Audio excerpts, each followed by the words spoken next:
ਵਾਹਿਗੁਰੂ ਜੀ ਕਾ ਖਾਲਸਾ ਵਾਹਿਗੁਰੂ ਜੀ ਕੀ ਫਤਿਹ। ਬਹੁਤ ਸਾਰੇ ਸਵਾਲ ਕੀਤੇ ਆ ਸੰਗਤ ਚੋਂ ਹੀ ਕਈਆਂ ਨੇ, ਤੇ ਪਰ ਹਰ ਸਵਾਲ ਦੇ ਪਿੱਛੇ ਨਾ ਇੱਕ ਕਹਾਣੀ ਹੁੰਦੀ ਆ ਜਿਹੜੀ ਅਕਸਰ ਸਾਨੂੰ ਦਿਸਦੀ ਨਹੀਂ, ਤੇ ਬਿਨਾਂ ਉਹਨੂੰ ਪਛਾਣਿਆ ਅਸੀਂ ਜਵਾਬ ਲੱਭਦੇ ਰਹਿੰਦੇ ਹਾਂ, ਪਰ ਗਵਾਚ ਜਾਂਦੇ ਹਾਂ ਕਿਤੇ ਨਾ ਕਿਤੇ, ਤੇ ਪਤਾ ਹੀ ਨਹੀਂ ਲੱਗਦਾ ਕਿ ਕਰ ਕੀ ਰਹੇ ਹਾਂ, ਹੋ ਕੀ ਰਿਹਾ ਆ, ਕੁਝ ਸਮਝ ਨਹੀਂ ਆਉਂਦਾ।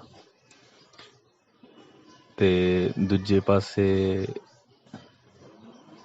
ਜੇ ਅਸੀਂ ਕਥਾ ਸੁਣਦੇ ਹਾਂ ਜਾਂ ਕੁਝ ਵੀ ਸੁਣਦੇ ਹਾਂ, ਉਹਦੇ 'ਚ ਸਾਨੂੰ ਇਹ ਮਿਲਦਾ ਹੈ ਕਿ ਬਾਣੀ ਪੜ੍ਹੀਏ ਵੱਧ ਤੋਂ ਵੱਧ, ਤੇ ਉਹਦੇ ਨਾਲ ਸਭ ਠੀਕ ਹੋਊਗਾ, ਜੋ ਕਿ ਸਹੀ ਗੱਲ ਆ। ਬਾਣੀ ਤਾਂ ਫਿਰ ਗੁਰੂ ਹੀ ਆ ਨਾ, ਬਾਣੀ ਸਭ ਕੁਝ ਕਰ ਸਕਦੀ, ਪਰ ਕਿਤੇ ਨਾ ਕਿਤੇ ਬਾਣੀ ਤਾਂ ਪੂਰੀ ਆ, ਉਹ ਤਾਂ ਸਮਰੱਥ ਆ, ਫਿਰ ਕਮੀ ਕਿਤੇ ਨਾ ਕਿਤੇ ਸਾਡੇ 'ਚ ਆ। ਪਰ ਅਸੀਂ ਨਾ ਜੋ ਕਰ ਰਹੇ ਹਾਂ, ਅਗਰ ਕੁਛ ਵੀ ਕਰ ਰਹੇ ਹਾਂ, ਉਹਦੇ ਨਾ ਪਿੱਛੇ ਦੀ ਕਹਾਣੀ ਨੂੰ ਸਮਝਣਾ ਪੈਣਾ। ਹੁਣ ਜਿੱਦਾਂ ਕਈ ਵਾਰੀ ਸਵਾਲ ਇਹ ਉੱਠਦਾ ਕਿ ਬਾਣੀ ਬਹੁਤ ਪੜ੍ਹਦੇ ਹਾਂ, ਗੁੱਸਾ ਕਿਉਂ ਆਉਂਦਾ, ਹੈ ਨਾ? ਗੁੱਸਾ ਕਿਉਂ ਆਉਂਦਾ, ਕਿਸੇ ਨਾਲ ਈਰਖਾ ਹੋ ਜਾਂਦੀ ਆ, ਜਾਂ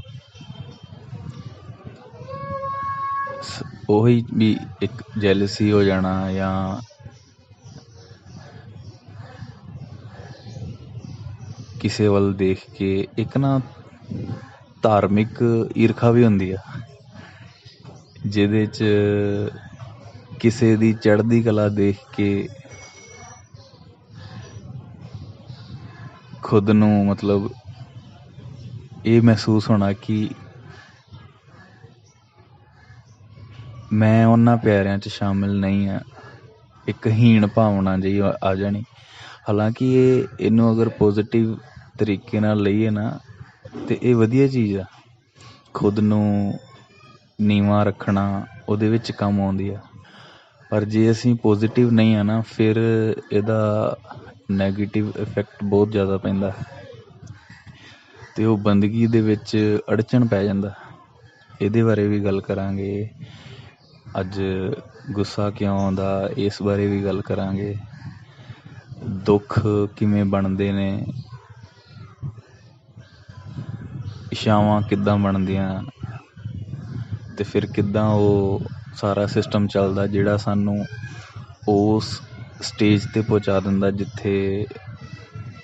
ਜਿੱਥੇ ਸਾਨੂੰ ਗੁੱਸਾ ਆਉਂਦਾ ਜਾਂ ਬੇਚੈਨੀ ਹੁੰਦੀ ਅੰਦਰ, ਹੈ ਨਾ? ਇਹ ਸਾਰਾ ਕੁਛ ਅੱਜ ਡਿਸਕਸ ਕਰਾਂਗੇ। ਕਾਮ, ਕ੍ਰੋਧ, ਲੋਭ, ਮੋਹ, ਹੰਕਾਰ, ਸਭ 'ਤੇ ਡਿਸਕਸ਼ਨ ਕਰਾਂਗੇ। ਪਹਿਲਾਂ ਤੇ ਇਹ ਆਇਆ ਸੀ ਮਨ 'ਚ ਕਿ ਚਲੋ ਇੱਕ ਪੁਆਇੰਟ 'ਤੇ ਇੰਡੀਵਿਜੂਅਲੀ ਗੱਲ ਕਰੀਏ ਕਿ ਜਿਵੇਂ ਕਾਮ ਕੀ ਹੁੰਦਾ, ਕਾਮ ਕਿਵੇਂ ਵਿਆਪਦਾ, ਕ੍ਰੋਧ ਕਿਵੇਂ ਆਉਂਦਾ। ਪਰ ਨਾ ਇਸ ਸਾਰੇ ਕਨਸੈਪਟ ਨੂੰ, ਇਹਨਾਂ ਸਾਰੇ ਪੁਆਇੰਟਸ ਨੂੰ, ਇਹਨਾਂ ਪੰਜਾਂ ਚੋਰਾਂ ਨੂੰ ਅਸੀਂ ਅਲੱਗ ਨਹੀਂ ਕਰ ਸਕਦੇ। ਜੇ ਅਲੱਗ ਕਰਾਂਗੇ ਫਿਰ ਕੁਛ ਨਾ ਕੁਛ ਵਿੱਚੋਂ ਛੁੱਟ ਜਾਣਾ, ਕਿਉਂਕਿ ਹੁਣ ਕਾਮ ਦਾ ਸੰਬੰਧ ਸਿਰਫ ਕਾਮ ਤੇ ਹੀ ਨਹੀਂ ਆ, ਉਹਦਾ ਸੰਬੰਧ ਹੰਕਾਰ ਨਾਲ ਵੀ ਆ, ਉਹਦਾ ਸੰਬੰਧ ਕ੍ਰੋਧ ਨਾਲ ਵੀ ਆ, ਤੇ ਇਹ ਨਾ ਮਿਕਸਚਰ ਜਿਹਾ ਆ, ਇਹ ਕੋਈ ਅਲੱਗ ਕਨਸੈਪਟ ਨਹੀਂ ਆ ਕਿ ਲੋਭ ਹੋ ਰਿਹਾ, ਮੋਹ ਹੋ ਰਿਹਾ, ਹੰਕਾਰ ਹੋ ਰਿਹਾ, ਨਹੀਂ। ਇਹ ਸਾਰੀ ਖਿਚੜੀ ਨਾ ਇੱਕੋ ਚੀਜ਼ ਦੇ ਕਰਕੇ ਆ। ਤੇ ਇਹਦੇ ਤੇ ਆਪਾਂ ਗੱਲਬਾਤ ਕਰਾਂਗੇ ਅੱਜ ਕਿ ਇਹ ਬਣਦੇ ਕਿਵੇਂ ਨੇ ਤੇ ਦੂਰ ਕਿਵੇਂ ਹੁੰਦੇ ਆ। ਫਿਲਹਾਲ ਤੇ ਆਪਾਂ ਇਹਨੂੰ ਸਹੇੜ ਰਹੇ ਆ ਨਾ, ਇਹਦੇ ਚ ਇਨਵੋਲਵਡ ਆ ਪੂਰੇ, ਤੇ ਸਾਨੂੰ ਸਮਝ ਨਹੀਂ ਆ ਰਿਹਾ। ਇਸ ਸਭ ਨੂੰ ਸਮਝਣ ਲਈ ਇਹਦੇ ਤੋਂ ਪਿੱਛੇ ਹੋਣਾ ਪੈਣਾ, ਇਹਦੇ ਤੋਂ ਖੁਦ ਨੂੰ ਬਾਹਰ ਰੱਖਣਾ ਪੈਣਾ, ਫੇਰ ਹੀ ਸਾਨੂੰ ਕੁਝ ਦਿਸੂਗਾ। ਤੇ ਕਈ ਵਾਰੀ ਕੀ ਹੁੰਦਾ ਕਿ ਅਸੀਂ ਜਿਵੇਂ ਹੁੰਦਾ ਨਾ, ਅਸੀਂ ਕਿਸੇ ਤੋਂ ਸਲਾਹ ਲੈਂਦੇ ਹਾਂ ਕਿ ਅਸੀਂ ਕੀ ਕਰੀਏ, ਤੇ ਦੂਸਰਾ ਅਗਰ ਇਸ ਤੋਂ ਪਰੇ ਆ ਤਾਂ ਹੀ ਸਲਾਹ ਦੇ ਪਾਊਗਾ ਨਾ। ਜੇ ਉਹ ਵੀ ਖੁਦ ਇਨਵੋਲਵਡ ਆ, ਫਿਰ ਉਹਨੂੰ ਤਾਂ ਖੁਦ ਨਹੀਂ ਸਮਝ ਆ ਰਹੀ। ਉਹੀ ਚੀਜ਼ ਹੁੰਦੀ ਆ ਕਿ ਜਦੋਂ ਜੇ ਅਸੀਂ ਇਹਨੂੰ ਸਮਝਣਾ ਆ ਤੇ ਇਹਦੇ ਤੋਂ ਪਰੇ ਹੋਣਾ ਪੈਣਾ। ਕਈ ਵਾਰੀ ਅਸੀਂ ਦੇਖਦੇ ਹਾਂ ਨਾ ਕਿ ਅਸੀਂ ਕਿਸੇ ਤੋਂ ਸਲਾਹ ਲੈਂਦੇ ਹਾਂ ਕਿ ਯਾਰ ਮੇਰਾ ਦਿਮਾਗ ਨਹੀਂ ਕੰਮ ਕਰ ਰਿਹਾ, ਮੈਂ ਬਹੁਤ ਜ਼ਿਆਦਾ ਇਹਦੇ 'ਚ ਇਨਵੋਲਵਡ ਹਾਂ, ਇਹਦੇ 'ਚ ਮੈਂ ਬਹੁਤ ਜ਼ਿਆਦਾ ਆਪਣੀ ਐਨਰਜੀ ਵੇਸਟ ਕਰ ਚੁੱਕਿਆ ਹਾਂ, ਮੈਨੂੰ ਨਹੀਂ ਪਤਾ ਲੱਗ ਰਿਹਾ। ਤੇ ਜੇ ਉਹ ਖੁਦ ਕਦੀ ਇਸ ਤੋਂ ਪਿੱਛੇ ਹੋਊਗਾ ਤੇ ਫਿਰ ਉਹ ਕਿਸੇ ਦੂਸਰੇ ਨੂੰ ਵੀ ਸਹੀ ਸਲਾਹ ਦੇ ਪਾਊਗਾ। ਰੀਜ਼ਨ ਇੱਕ ਹੀ ਹੁੰਦਾ ਕਿ ਇੱਕ ਤਾਂ ਜਿਹਦੀ ਐਨਰਜੀ ਫਰੈਸ਼ ਆ, ਜਿਹੜਾ ਪੋਜ਼ੀਟਿਵ ਆ, ਉਹ ਹਰ ਕਿਸੇ ਨੂੰ ਦੱਸ ਸਕਦਾ ਆ, ਹਰ ਕਿਸੇ ਨੂੰ ਸਹੀ ਸਲਾਹ ਦੇ ਸਕਦਾ, ਕਿਉਂਕਿ ਉਹਦਾ ਮਾਈਂਡ ਇਹ ਸਭ ਤੋਂ ਪਿੱਛੇ ਆ, ਜਾਂ ਤੇ ਨਿਕਲ ਚੁੱਕਿਆ ਆ ਤੇ ਜਾਂ ਫਿਰ ਉਹਨੂੰ ਇੰਨੀ ਸਮਝ ਹੈਗੀ ਹੈ ਕਿ ਉਹਦੇ ਨਾਲ ਕੀ ਵਾਪਰ ਰਿਹਾ ਹੈ ਨਾ, ਤਾਂ ਹੀ ਉਹ ਕਿਸੇ ਨੂੰ ਦੱਸ ਸਕੂਗਾ। ਤੇ ਜੇ ਕੋਈ ਕਿਸੇ ਨੂੰ ਦੱਸ ਰਿਹਾ ਆ ਤੇ ਇਹ 100% ਸ਼ਿਓਰ ਆ ਕਿ ਉਹ ਵੀ ਇਸ ਸਭ ਤੋਂ ਨਿਕਲ ਚੁੱਕਿਆ ਆ, ਹੈ ਨਾ। ਕੋਈ ਵੀ ਪੋਜ਼ੀਟਿਵ ਐਨਰਜੀ ਜਾਂ ਕੋਈ ਵੀ ਗੁਣ ਜਿਹੜਾ ਵਾਹਿਗੁਰੂ ਦਾ ਗੁਣ ਆ, ਉਹ ਕੋਈ ਵੀ ਟਪਕਦਾ ਨਹੀਂ ਆ ਕਿਤੋਂ ਐਵੇਂ। ਉਹ ਇੰਨਾ ਕਹਿ ਲਈਏ ਕਿ ਇਹ ਸਭ ਚੀਜ਼ਾਂ ਨੂੰ ਸਹੇੜ ਕੇ ਆਪਣੇ ਉੱਪਰ, ਆਪਣੇ ਰੂਹ ਦੇ ਪਿੰਡੇ ਤੇ ਸਹੇੜ ਕੇ ਹੀ ਹਰ ਕੋਈ ਨਿਕਲਦਾ। ਤੇ ਇਸੇ 'ਚ ਹੀ ਸਭ ਕੁਛ ਆ। ਕੋਈ ਵੀ ਦਾਤ ਆ, ਕੋਈ ਵੀ ਗੁਣ ਆ ਗੁਰੂ ਦਾ, ਜਿਹੜਾ ਗੁਰੂ ਦਿੰਦਾ ਆ, ਉਹ ਬਿਨਾਂ ਇਹਨੂੰ ਸਹੇੜਿਆਂ ਨਹੀਂ ਮਿਲਦਾ। ਘਾਲਣੀ ਪੈਂਦੀ ਆ ਇਹਦੇ ਤੋਂ। ਜੇ ਕੋਈ ਕਿਸੇ ਚੀਜ਼ ਤੋਂ ਬਾਹਰ ਨਿਕਲਿਆ ਹੈ ਨਾ, ਉਹਦਾ ਮਤਲਬ ਹੈ ਕਿ ਉਹ ਇਹਨੂੰ ਸਹੇੜ ਕੇ ਨਿਕਲਿਆ, ਉੱਦਾਂ ਨਹੀਂ ਨਿਕਲ ਸਕਦਾ। ਇਹ ਨਹੀਂ ਹੋ ਸਕਦਾ ਕਿ ਕੋਈ ਗੁਣ ਕਿਸੇ 'ਚ ਹੈਗਾ ਹੈ ਤੇ ਉਹ ਬਿਨਾਂ ਕਿਸੇ ਪਰਿਸਥਿਤੀ ਨੂੰ ਜਾਣਿਆ ਸਮਝਿਆ, ਬਿਨਾਂ ਉਸ 'ਚ ਇਨਵੋਲਵਡ ਹੋਇਆ ਬਾਹਰ ਆ ਗਿਆ। ਇੱਦਾਂ ਨਹੀਂ ਹੋ ਸਕਦਾ। ਜਿਵੇਂ ਮੰਨ ਲਓ ਕੋਈ ਕਿਸੇ ਨੂੰ ਸਾਈਕਲ ਚਲਾਉਣਾ ਸਿੱਖਿਆ, ਕਿਸੇ ਬੱਚੇ ਨੇ, ਹੈ ਨਾ, ਡਿੱਗਿਆ ਹੋਊਗਾ, ਬੜੀ ਵਾਰੀ ਡਿੱਗਿਆ ਹੋਊਗਾ, ਤੇ ਇਹ ਪ੍ਰੂਫ ਆ ਕਿ ਜੇ ਉਹਨੂੰ ਸਾਈਕਲ ਚਲਾਉਣਾ ਆਉਂਦਾ ਹੈ ਨਾ, ਇਹਦਾ ਸਿੱਧਾ ਮਤਲਬ ਹੈ ਕਿ ਉਹ ਬਹੁਤ ਵਾਰ ਡਿੱਗ ਚੁੱਕਿਆ, ਇਸੇ ਕਰਕੇ ਉਹਨੂੰ ਆਉਂਦਾ ਹੈ। ਬੰਦਗੀ ਕਦੀ ਵੀ ਇਹ ਟਪਕਦੀ ਨਹੀਂ ਉੱਪਰੋਂ, ਇਹ ਪ੍ਰਗਟ ਹੁੰਦੀ ਆ ਡਿੱਗ ਕੇ, ਸਿੱਖ ਕੇ ਮਿਲਦੀ ਹੈ। ਸੋ ਸ਼ੁਰੂ ਕਰਦੇ ਹਾਂ। ਦੇਖੋ, ਹਰ ਚੀਜ਼ ਦੇ ਵਿੱਚ ਨਾ ਜਿਹੜੇ 5 ਆ, ਕਾਮ, ਕ੍ਰੋਧ, ਲੋਭ, ਮੋਹ, ਹੰਕਾਰ, ਅਸਲ 'ਚ ਨਾ ਇਹ 5 ਨਹੀਂ ਆ, ਇਹ ਹੈ 4 ਹੀ ਨੇ। 5 ਅਸੀਂ ਇਸ ਕਰਕੇ ਕਹਿ ਦਿੰਦੇ ਹਾਂ ਕਿ ਇਹਨੂੰ ਡਿਫਰੈਂਸ਼ੀਏਟ ਕਿਵੇਂ ਕਰਨਾ। ਤੁਹਾਨੂੰ ਨਾ ਹਰ ਚੀਜ਼ ਦੇ ਵਿੱਚ ਹੰਕਾਰ ਮਿਲੂਗਾ। ਕਾਮ 'ਚ ਵੀ ਹੰਕਾਰ ਮਿਲੂਗਾ, ਕ੍ਰੋਧ 'ਚ ਵੀ, ਲੋਭ 'ਚ ਵੀ, ਮੋਹ 'ਚ ਵੀ। ਪਹਿਲਾਂ ਇਹਨੂੰ ਸਮਝ ਲਈਏ ਬਣਦੇ ਕਿਵੇਂ ਆ, ਫਿਰ ਹੌਲੀ ਹੌਲੀ ਸਭ ਸਮਝ ਆ ਜਾਣਾ। ਚਲੋ ਕਾਮ ਤੋਂ ਸ਼ੁਰੂ ਕਰਦੇ ਹਾਂ। ਹੁਣ ਕਾਮ ਦੇ ਵਿੱਚੋਂ ਹੰਕਾਰ ਲੱਭਣਾ ਹੋਵੇ ਤੇ ਕਿੱਦਾਂ ਲੱਭਾਂਗੇ? ਕਾਮ ਕੀ ਆ? ਦੇਖੋ, ਹਰ ਵਿਕਾਰ ਦੀ ਨਾ ਤਹਿ ਤੱਕ ਜਾਈਏ, ਇਹਦੇ ਪਿੱਛੇ ਦੇਖੀਏ ਕਿਹੜਾ ਵਰਤਾਰਾ ਵਰਤ ਰਿਹਾ। ਜੇ ਕਾਮ ਨੂੰ ਸਮਝਣਾ ਆ, ਚਲੋ ਮੈਂ ਆਪਣੇ ਤੇ ਲੈ ਲੈਣਾ, ਕੋਈ ਬੁਰਾਈ ਨਹੀਂ ਆ, ਸਾਰੇ ਇਸ ਚੋਂ ਨਿਕਲਦੇ ਆ। ਹੁਣ ਮੰਨ ਲਓ ਜੇ ਮੈਂ ਖੁਦ ਦੇ ਅੰਦਰ ਪਤਾ ਕਰਨਾ ਹੋਵੇ कि तेरे अंदर काम है, मैं किद्दां पता करूँगा। सब तो पहली गल, ਇਹਦੇ ਤੋਂ ਡਰਨ ਦੀ ਲੋੜ ਨਹੀਂ, ਇਹਦੇ ਤੋਂ ਭੱਜਣ ਦੀ ਲੋੜ ਨਹੀਂ। ਜੇ ਹੈਗਾ ਆ ਐਕਸੈਪਟ ਕਰੋ ਕਿ ਹੈਗਾ ਆ। ਜੇ ਐਕਸੈਪਟ ਨਹੀਂ ਕਰਾਂਗੇ ਕਦੇ ਵੀ ਪਾਰ ਨਹੀਂ ਪਾ ਸਕਾਂਗੇ। ਵਾਹਿਗੁਰੂ ਨੂੰ ਕਹਿ ਦਿਓ ਮੇਰੇ 'ਚ ਹੈਗਾ ਆ, ਤੂੰ ਦੂਰ ਕਰ ਦੇ। ਜੇ ਇਹਨੂੰ ਅਵੋਇਡ ਕਰੋਗੇ ਨਾ, ਇਹ ਕਦੇ ਵੀ ਨਹੀਂ ਘਟਣਾ, ਕਦੇ ਵੀ ਨਹੀਂ ਖਤਮ ਹੋਣਾ। ਸੋ ਇਹ ਬਣਦਾ ਕਿਵੇਂ ਆ ਦੇਖੋ, ਚਲੋ ਬਣਦਾ ਕਿਵੇਂ ਆ ਉਹ ਵੀ ਬਾਅਦ ਦੀ ਗੱਲ ਆ। ਇਹਨੂੰ ਪਛਾਣਨਾ ਕਿਵੇਂ?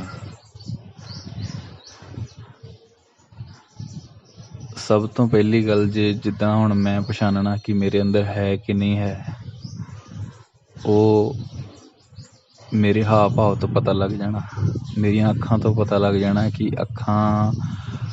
ਅੱਖਾਂ ਦਾ ਧੁਰਾ ਕੀ ਆ। ਦੇਖੋ ਹੁਣ ਜੋ ਮੇਰੇ ਅੰਦਰ ਚੱਲ ਰਿਹਾ ਹੈ ਨਾ, ਜੇ ਮੇਰੇ ਅੰਦਰ ਸਿਮਰਨ ਚੱਲ ਰਿਹਾ ਹੈ ਤੇ ਮੇਰੀਆਂ ਅੱਖਾਂ ਦਾ ਕੇਂਦਰ ਬਿੰਦੂ ਨਾਮ ਹੋਊਗਾ। ਜੇ ਨਾਮ ਕੇਂਦਰ ਬਿੰਦੂ ਆ ਅੱਖਾਂ ਦਾ, ਫਿਰ ਕੀ ਹੋਊਗਾ ਕਿ ਜੇ ਮੈਂ ਕੁਛ ਦੇਖ ਵੀ ਰਿਹਾ ਨਾ ਇੱਧਰ ਉੱਧਰ, ਮੈਨੂੰ ਦਿਸਦਾ ਹੀ ਨਹੀਂ ਆ, ਦਿਖਣਾ ਹੀ ਨਹੀਂ ਆ। ਦੇਖ ਸਭ ਕੁਛ ਰਿਹਾ ਹੈ। ਹੁਣ ਮੇਰੇ ਸਾਹਮਣੇ ਕੰਧ ਆ, ਬਾਈਕ ਲੱਗੀ ਆ ਜਾਂ ਸਾਈਕਲ ਪਿਆ ਆ, ਮੈਨੂੰ ਦਿਖ ਰਿਹਾ ਆ। ਪਰ ਜੇ ਸੁਰਤ ਦਾ ਕੇਂਦਰ ਬਿੰਦੂ ਨਾਮ ਆ, ਪ੍ਰੇਮ ਆ, ਫਿਰ ਅੱਖਾਂ ਤੇ ਦੇਖ ਰਹੀਆਂ ਪਰ ਧਿਆਨ ਨਹੀਂ ਹੈਗਾ। ਧਿਆਨ ਉੱਥੇ ਹੀ ਆ। ਤੇ ਅੱਖਾਂ ਕਿਤੇ ਵੀ ਕਹਿ ਲਓ ਕਿ ਕਿਸੇ ਚੀਜ਼ ਨੂੰ ਸਪੋਰਟ ਨਹੀਂ ਕਰ ਰਹੀਆਂ, ਮਤਲਬ ਦੇਖ ਤਾਂ ਰਹੀਆਂ ਪਰ ਪਛਾਣ ਨਹੀਂ ਰਹੀਆਂ। ਕੋਈ ਮਤਲਬ ਨਹੀਂ ਹੈ ਕਿ ਅੱਗੇ ਕੋਈ ਪੁਰਸ਼ ਆ, ਕੋਈ ਇਸਤਰੀ ਆ, ਕੋਈ ਜਾਨਵਰ ਆ, ਕੋਈ ਮੈਟਲ ਆ, ਕੁਛ ਨਹੀਂ ਪਤਾ ਲੱਗ ਰਿਹਾ ਉਹਨੂੰ। ਪਰ ਇਹਦਾ ਮਤਲਬ ਇਹ ਨਹੀਂ ਹੈ ਕਿ ਉਹ ਬੇਸੁਰਤ ਆ, ਉਹ ਝੱਲਾ ਆ, ਉਹਨੂੰ ਕੁਛ ਨਹੀਂ ਪਤਾ ਲੱਗ ਰਿਹਾ, ਇੱਦਾਂ ਵੀ ਨਹੀਂ ਆ। ਪਰ ਉਹਦਾ ਧਿਆਨ, ਉਹਦੀ ਸੁਰਤ, ਉਹਦਾ ਕਨੈਕਸ਼ਨ ਅੱਖਾਂ ਤੋਂ ਹਟ ਕੇ ਵਾਹਿਗੁਰੂ 'ਚ ਆ। ਤੇ ਹੁਣ ਜਿੱਦਾਂ ਨਾਮ ਦੀ ਆਪਾਂ ਐਗਜ਼ਾਮਪਲ ਲਈ, ਉੱਦਾਂ ਹੀ ਤੁਸੀਂ ਕਾਮ ਦੀ ਲੈ ਲਓ। ਜੇ ਮੇਰੇ ਅੰਦਰ ਕਾਮ ਵਰਤ ਰਿਹਾ ਹੈ ਤੇ ਮੇਰੀਆਂ ਅੱਖਾਂ ਦਾ ਧੁਰਾ ਨਾਮ ਨਹੀਂ ਆ, ਕਾਮ ਆ, ਫਿਰ ਕੀ ਹੋਊਗਾ? ਫਿਰ ਮੇਰਾ ਧਿਆਨ ਕਿਸੇ ਇਸਤਰੀ ਵੱਲ ਹੋਊਗਾ।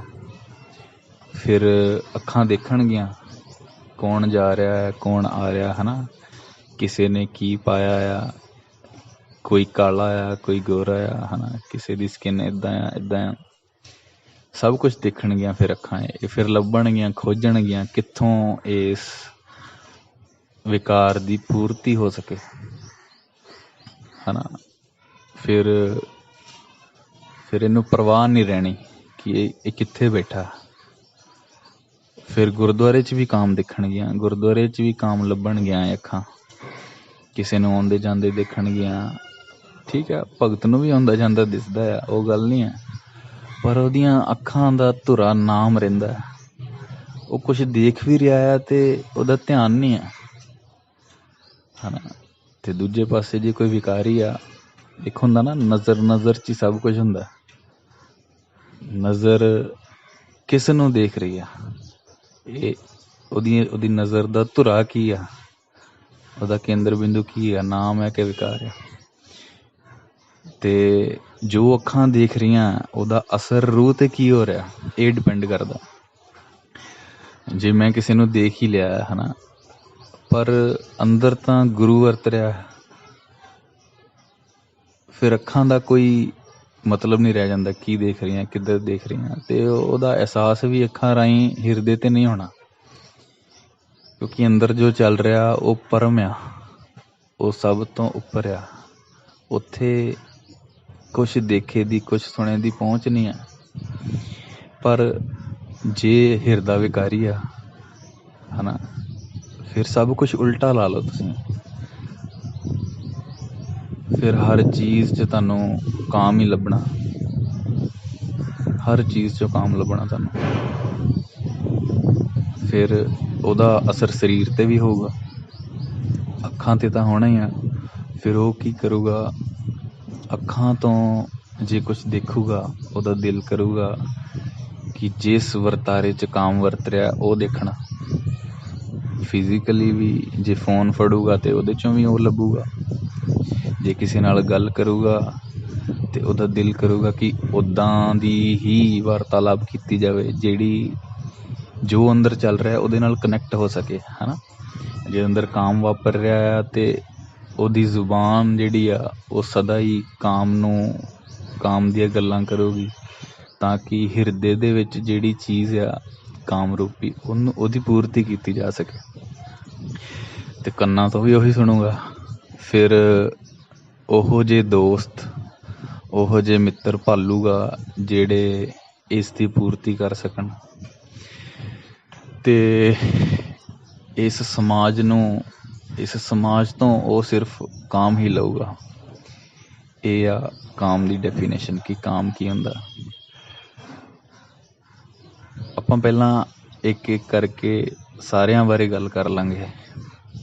ਹੁਣ ਤੁਸੀਂ ਆ ਜਾਓ, ਪਰ ਚਲੋ ਫਿਰ ਇਹਦੇ ਪਿੱਛੇ ਕੀ ਆ, ਕਾਮ ਦੇ ਪਿੱਛੇ, ਇਹ ਸਭ ਦੇ ਪਿੱਛੇ, ਗੱਲਾਂ ਕਰਨ, ਸੁਣਨ, ਦੇਖਣ ਦੇ ਪਿੱਛੇ ਕੀ ਮਨੋਰਥ ਆ ਕਿ ਕਿਸੇ ਦਾ ਜੇ ਉਹ ਰੂਪ ਦੇਖ ਰਿਹਾ ਨਾ ਅਤੇ ਉਹਦੇ ਹਿਰਦੇ ਨੂੰ ਵਧੀਆ ਲੱਗ ਰਿਹਾ, ਉਹ ਕੀ ਚਾਹੁੰਦਾ ਆ ਇੰਟਰਨਲੀ, ਕੀ ਚਾਹੁੰਦਾ ਉਹ ਕਿ ਕਿਸੇ ਦਾ ਰੂਪ ਮੇਰਾ ਹੋ ਜੇ। ਕਿਹਦਾ ਹੋ ਜੇ? ਮੇਰਾ। ਪਿੱਛੇ ਕੀ ਵਰਤ ਰਿਹਾ? ਹੰਕਾਰ ਹੀ ਵਰਤ ਰਿਹਾ, ਕਿਸੇ ਦਾ ਰੂਪ ਮੇਰਾ ਹੋ ਜੇ।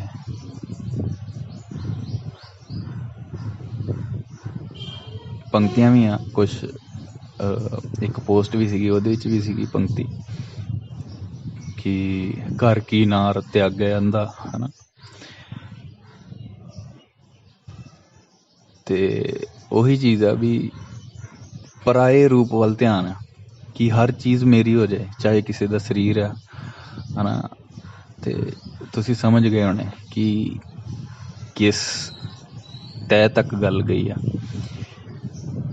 ਕਾਮ ਦਾ ਜਿਹੜਾ ਕਨਸੈਪਟ ਆ ਨਾ, ਉਹ ਵੀ ਹੰਕਾਰ 'ਤੇ ਖੜਾ, ਉਹ ਵੀ ਮੈਂ 'ਤੇ ਖੜਾ ਕਿ ਮੇਰਾ ਹੋ ਜਾਏ ਬਸ।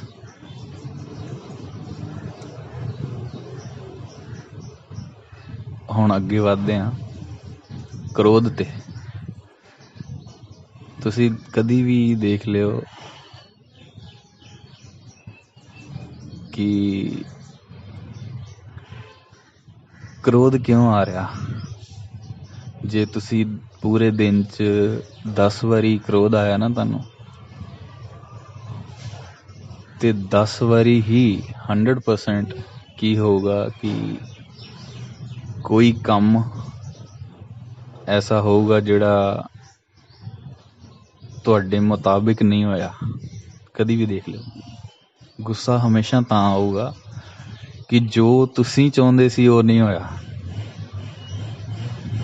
ਇਹਦੇ 'ਚ ਵੀ ਹੰਕਾਰ ਆ, ਉਹਦੇ 'ਚ ਫਿਰ ਇਹ ਵੀ ਹੋ ਸਕਦਾ ਮੇਰੇ ਮੁਤਾਬਿਕ ਚੱਲ, ਕਿਉਂ ਨਹੀਂ ਚੱਲਿਆ, ਗੁੱਸਾ ਆਇਆ। ਜੋ ਮੈਂ ਸੋਚਿਆ ਸੀ ਉਹ ਨਹੀਂ ਹੋਇਆ, ਜੋ ਮੈਂ ਸੋਚਿਆ ਸੀ ਉਹ ਨਹੀਂ ਹੋਇਆ, ਅਤੇ ਗੁੱਸਾ ਬਣ ਗਿਆ।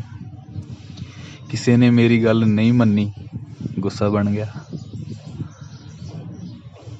ਕੋਈ ਮੈਨੂੰ ਜਾਣ ਕੇ ਹੀ ਤੰਗ ਕਰਦਾ ਆ, ਕੋਈ ਮੈਨੂੰ ਫਾਲਤੂ ਦੇ ਵਿੱਚ ਹੀ ਪਰੇਸ਼ਾਨ ਕਰ ਰਿਹਾ ਆ, ਮੈਨੂੰ ਕਰ ਰਿਹਾ ਹੈ, ਜਦੋਂ ਕਿ ਮੈਂ ਤਾਂ ਉਹਦਾ ਭਲਾ ਹੀ ਕੀਤਾ ਸੀਗਾ।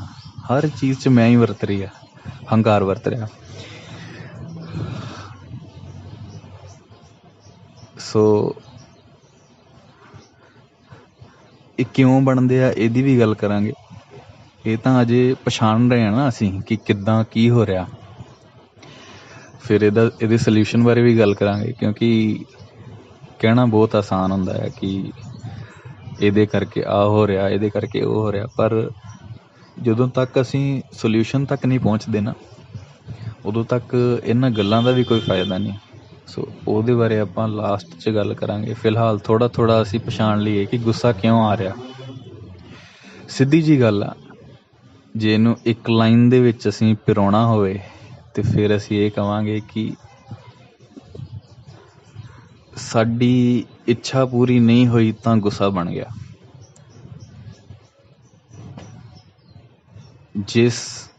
ਜੋ ਅਸੀਂ ਸੋਚਿਆ ਸੀ ਉਹ ਪੂਰਾ ਨਹੀਂ ਹੋ ਪਾਇਆ ਤੇ ਗੁੱਸਾ ਬਣ ਗਿਆ। ਚਾਹੇ ਉਹ ਤੁਸੀਂ ਕਿਸੇ ਤੋਂ ਰਿਸਪੈਕਟ ਦੀ ਉਮੀਦ ਕਰੋ ਤੇ ਅਗਲਾ ਇਨਸਲਟ ਕਰ ਦੇ, ਗੁੱਸਾ ਬਣ ਗਿਆ, ਵਿਆਕੁਲਤਾ ਆ ਗਈ, ਬੇਚੈਨੀ ਹੋ ਗਈ। ਸੋ ਇੱਦਾਂ ਆਪਾਂ ਥੋੜ੍ਹਾ ਥੋੜ੍ਹਾ ਪਛਾਣਾਂਗੇ। ਹੁਣ ਆਪਾਂ ਕਾਮ ਹੋ ਗਿਆ, ਕ੍ਰੋਧ ਹੋ ਗਿਆ, ਹੁਣ ਆ ਗਿਆ ਲੋਭ। ਲੋਭ ਕੀ ਆ? ਲੋਭੀ ਮਾਇਆਧਾਰੀ। ਲੋਭੀ ਕੀ ਆ? ਲੋਭ 'ਚ ਵੀ ਧਿਆਨ ਦੂਸਰੇ 'ਚ ਆ ਕਿ ਕਿਸੇ ਦੂਸਰੇ ਦੀ ਚੀਜ਼ ਮੇਰੀ ਹੋ ਜਾਏ, ਲੋਭ ਆ। ਕਿਸੇ ਦਾ ਪੈਸਾ ਮੇਰਾ ਹੋ ਜਾਏ, ਲੋਭ ਆ। ਮੈਂ ਫਲਾਣੀ ਚੀਜ਼ ਲੈ ਲਾਂ, ਠੀਕ ਹੈ, ਚੀਜ਼ਾਂ ਜ਼ਰੂਰਤ ਦੀਆਂ ਸਾਰਿਆਂ ਨੂੰ ਲੈਣੀਆਂ ਚਾਹੀਦੀਆਂ, ਉਹ ਗੱਲ ਨਹੀਂ ਆ। ਪਰ ਇੱਕ ਹੁੰਦਾ ਨਾ ਲਿਮਿਟ ਕ੍ਰੋਸ ਕਰ ਜਾਣਾ ਤੇ ਰੱਬ ਦੀਆਂ ਦਿੱਤੀਆਂ ਦਾਤਾਂ ਦੇ ਨਾਲ ਲੋਭ ਕਰ ਬੈਠਣਾ, ਉਹਨਾਂ ਨੂੰ ਨਾਸਵਾਨ ਨਾ ਸਮਝਣਾ, ਉਹਨਾਂ ਨੂੰ ਚਲਾਏਮਾਨ ਨਾ ਸਮਝਣਾ। ਫਲਾਣੀ ਚੀਜ਼ ਮੇਰੀ ਹੋ ਜੇ, ਲੋਭ ਆ। ਹਰ ਚੀਜ਼ 'ਚ ਮੈਂ ਆ ਰਹੀ, ਦੇਖੋ ਕਾਮ 'ਚ ਵੀ ਆਈ ਕਿ ਕਿਸੇ ਦਾ ਸਰੀਰ ਮੇਰਾ ਹੋ ਜੇ, ਕੋਈ ਮੇਰਾ ਹੋ ਜੇ, ਕਾਮ ਆ। ਕ੍ਰੋਧ, ਜਦੋਂ ਆਪਣੀ ਇੱਛਾ ਪੂਰੀ ਨਹੀਂ ਹੋਈ ਤਾਂ ਕ੍ਰੋਧ ਆ ਗਿਆ। ਲੋਭ ਕੀ ਆ?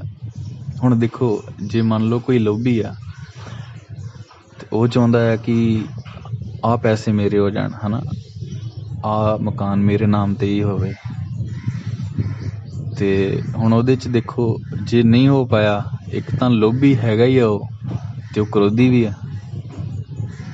ਇਸ ਕਰਕੇ ਇਹ ਸਾਰੇ ਨਾ ਆਪਸ ਦੇ ਵਿੱਚ ਇਹ ਸੰਬੰਧ ਰੱਖਦੇ ਆ। ਹੁਣ ਮੋਹ ਕੀ ਆ? ਮੋਹ ਜਿਹੜਾ ਹੈ ਨਾ, ਇਹ ਵੀ ਆਪਣੇ ਆਪ 'ਚ ਬੜੀ ਵੱਡੀ ਤਾਕਤ ਆ। ਕਈ ਵਾਰੀ ਅਸੀਂ ਡਿਫਰੈਂਸ਼ੀਏਟ ਨਹੀਂ ਕਰ ਪਾਉਂਦੇ ਮੋਹ 'ਚ ਤੇ ਪਿਆਰ 'ਚ। ਇੱਕ ਛੋਟੀ ਜਿਹੀ ਐਗਜ਼ਾਮਪਲ ਆ, ਠੀਕ ਹੈ, ਬੱਚਿਆਂ ਨਾਲ, ਘਰਦਿਆਂ ਨਾਲ, ਦੋਸਤਾਂ ਨਾਲ ਮੋਹ ਸਭ ਨੂੰ ਹੁੰਦਾ। ਪਰ ਜਦੋਂ ਇਹ ਰੂਹ ਖੁਦ ਨੂੰ ਮੁਸਾਫਿਰ ਨਹੀਂ ਸਮਝਦੀ ਨਾ, ਖੁਦ ਨੂੰ ਤੇ ਆਲੇ ਦੁਆਲੇ ਦੇ ਰਿਸ਼ਤੇਦਾਰਾਂ ਨੂੰ, ਆਪਣਿਆਂ ਨੂੰ ਮੁਸਾਫਿਰ ਨਹੀਂ ਸਮਝੋਗੇ ਨਾ, ਤੇ ਸਦਾ ਹੀ ਰੋਂਦੇ ਰਹੋਗੇ, ਧੱਕੇ ਖਾਓਗੇ। ਜ਼ਿੰਦਗੀ 'ਚ ਇੱਕ ਚੀਜ਼ ਹਮੇਸ਼ਾ ਯਾਦ ਰੱਖਣਾ, ਜੇ ਜਨਮ ਹੋਇਆ ਹੈ ਤੇ ਵਿਛੋੜਾ ਹੋਣਾ ਹੈ। ਕਦੀ ਤੁਸੀਂ ਚਲੇ ਜਾਣਾ, ਕਦੀ ਕਿਸੇ ਨੇ ਚਲੇ ਜਾਣਾ, ਵਿਛੋੜਾ ਰਹਿਣਾ ਹੀ ਆ। ਕੋਈ ਇਸ ਨੂੰ ਤੁਸੀਂ ਗਰੰਟੀਡ ਨਹੀਂ ਲੈ ਸਕਦੇ ਕਿ ਜੋ ਤੁਹਾਡੀ ਲਾਈਫ 'ਚ ਹੈਗਾ ਆ, ਚੱਲ ਰਿਹਾ, ਉਹ ਸਦਾ ਰਹੂਗਾ। ਜੇ ਇਹ ਚੀਜ਼ ਤੁਸੀਂ ਸਮਝ ਲਈ ਨਾ, ਤਾਂ ਪਿਆਰ ਰਹੂਗਾ, ਮੋਹ ਨਹੀਂ ਰਹੂਗਾ। ਇੱਕ ਛੋਟੀ ਜਿਹੀ ਐਗਜ਼ਾਮਪਲ,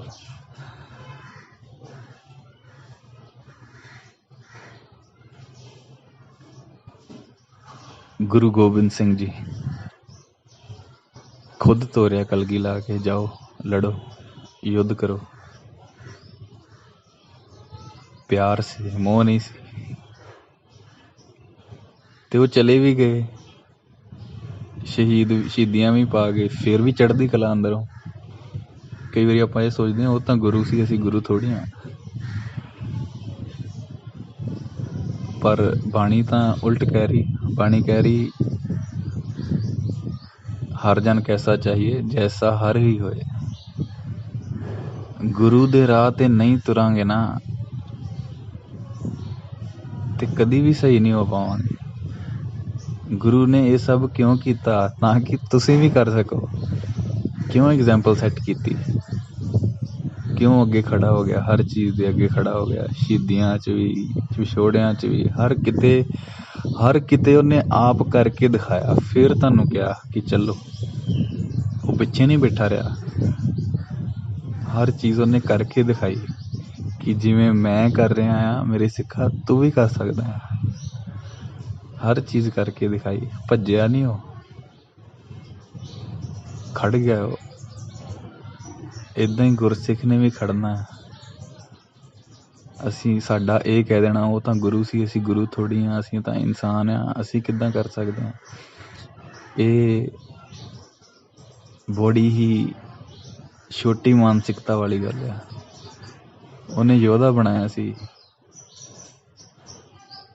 ओदियां कुर्बानियां नूं व्यर्थ नहीं करना सी। जिवें उन्हें चलिया, जिवें वो चलिया उदां ही चलना। हुण मैं नाम नहीं लाऊंगा क्योंकि मेरा कॉन्सैप्ट ये नहीं हुंदा हमेशा कि किसी दे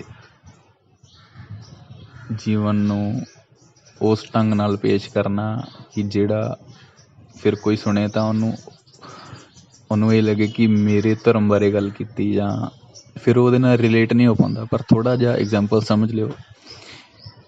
एक वो पिता है जेड़ा अपने पुत्र नूं घरों दूर जांदा देख के, इतिहास च भी आउंदा, घरों दूर जांदा देख के रोंदा है, विरलाप करदा है, अखां तो अन्ना भी हो जांदा है। वो मोह आ, विछोड़ा नहीं चल सकिया। उत्थे तुहानू चाहे वो पिता है चाहे माँ है, उत्थे तुहानू ममता जरूर दिसूगी, तुसी इमोशनल भी होवोगे कि फलाने दा मुंडा, फलाने दी बेटी या कोई भी आ, जदों वो घरों दूर गया, बड़े साल दूर रहा, ते ओदे विछोड़े च ओदा विछोड़ा झल्लिया नहीं गया, ते या तो ओदी मौत हो गई या डिप्रैशन च चला गया। ये नॉर्मल लाइफ च भी हैगा है ते इतिहास च भी मिलता,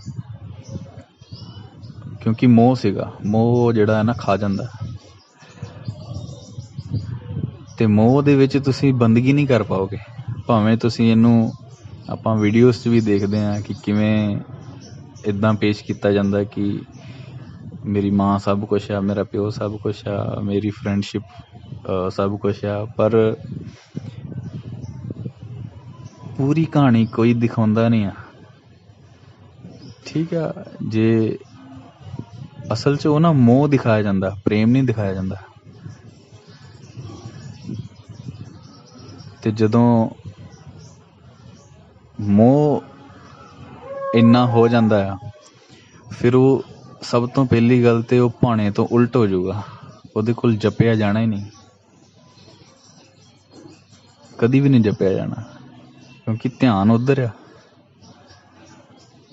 रूह तक ये गल कदी पहुँचाई ही नहीं कि विछोड़ा तो होना आ, हुण होवे ठहर के होवे।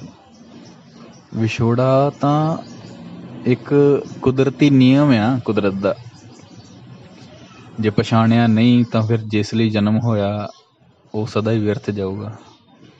फिर कदे किसी विछोड़े तो अपना टाइम वेस्ट करूगा, अपना शरीर वेस्ट करूगा। डिप्रैशन का असर शरीर ते भी है, मन ते भी है। शरीर नूं गाल दिंदा है ये मोह जिहड़ा है ना, शरीर नूं गाल दिंदा है। वो उन्हां सोचां चों बाहर ही नहीं निकल पाउंदा। सो मोह की सी? मेरा पुत्तर मेरे कोल रवे, मेरे कोल रवे। मेरे पुत्र ने फलानी अचीवमेंट की, मेरे पुत्र ने की। हंकार आ, मेरा पुत्र फलाना आ, फलाने ओहदे ते आ, मैं आ चीज़ ले लई, आ चीज़ मेरी आ। मोह आ। कदे असीं देखते हैं कि जिथे असीं कुछ साल रहे होइए है ना, उन्होंने छड्डण दा दिल नहीं है। चाहे वो मकान होवे, कुछ भी होवे, कोई इंसान होवे, छड्डण दा दिल नहीं है, क्योंकि मेरी है। की है ਮੋਹ ਆ, ਤੇ ਮੋਹ ਦੇ ਪਿੱਛੇ ਕੀ ਆ? ਹੰਕਾਰ। ਸੋ ਕਾਮ, ਕ੍ਰੋਧ, ਲੋਭ, ਮੋਹ, ਹੰਕਾਰ। ਹੰਕਾਰ ਤਾਂ ਹੈ ਹੀ ਆ। ਮੋਹ ਤੱਕ ਜੇ ਅਸੀਂ ਇਹਨੂੰ ਗਿਣ ਲਈਏ ਤੇ ਹਰ ਚੀਜ਼ ਦੇ ਵਿੱਚ ਸਿਰਫ ਤਾਂ ਸਿਰਫ ਮੈਂ ਆ ਜਾਂ ਮੇਰੀ ਆ। ਸੋ ਥੋੜਾ ਕਲੀਅਰ ਹੋ ਗਿਆ ਹੋਣਾ। ਹੁਣ ਗੱਲ ਕਰਦੇ ਹਾਂ ਕਿ ਇਹਦੇ ਤੋਂ ਉੱਪਰ ਕਿੱਦਾਂ ਉੱਠਣਾ ਆ, ਕਿਉਂਕਿ ਜਦੋਂ ਤੱਕ ਇਹ ਨਹੀਂ ਸਮਝ ਪਾਵਾਂਗੇ ਨਾ, ਫਿਰ ਇਹਨਾਂ ਗੱਲਾਂ, ਇਹ ਫਿਰ ਗੱਲਾਂ ਦਾ ਕੜਾਹ ਹੀ ਆ, ਕੋਈ ਫਾਇਦਾ ਨਹੀਂ ਹੋਣਾ। ਉੱਪਰ ਕਿੱਦਾਂ ਉੱਠਣਾ? ਦੇਖੋ, ਸਭ ਤੋਂ ਪਹਿਲੀ ਗੱਲ, ਸ਼ੁਰੂਆਤ ਕਰਨੀ ਪੈਣੀ ਜ਼ੀਰੋ ਤੋਂ। ਬੇਸਿਕ ਫੜਨੇ ਪੈਣੇ ਆਪਣੇ। ਜੇ ਬੇਸਿਕ ਨਹੀਂ ਫੜਾਂਗੇ ਤਾਂ ਸਦਾ ਹੀ ਧੱਕੇ ਖਾਵਾਂਗੇ। ਬੇਸਿਕ ਫੜਨ ਦਾ ਕੀ ਮਤਲਬ ਹੈ ਕਿ ਹੇ ਵਾਹਿਗੁਰੂ, ਮੈਨੂੰ ਕੁਛ ਨਹੀਂ ਪਤਾ, ਤੂੰ ਬਾਣੀ 'ਚ ਲਿਖਿਆ ਆ ਨਾਮ ਜਪ, ਤੇ ਮੈਂ ਜਪੂੰਗਾ। ਇਹ ਬੇਸਿਕ ਆ।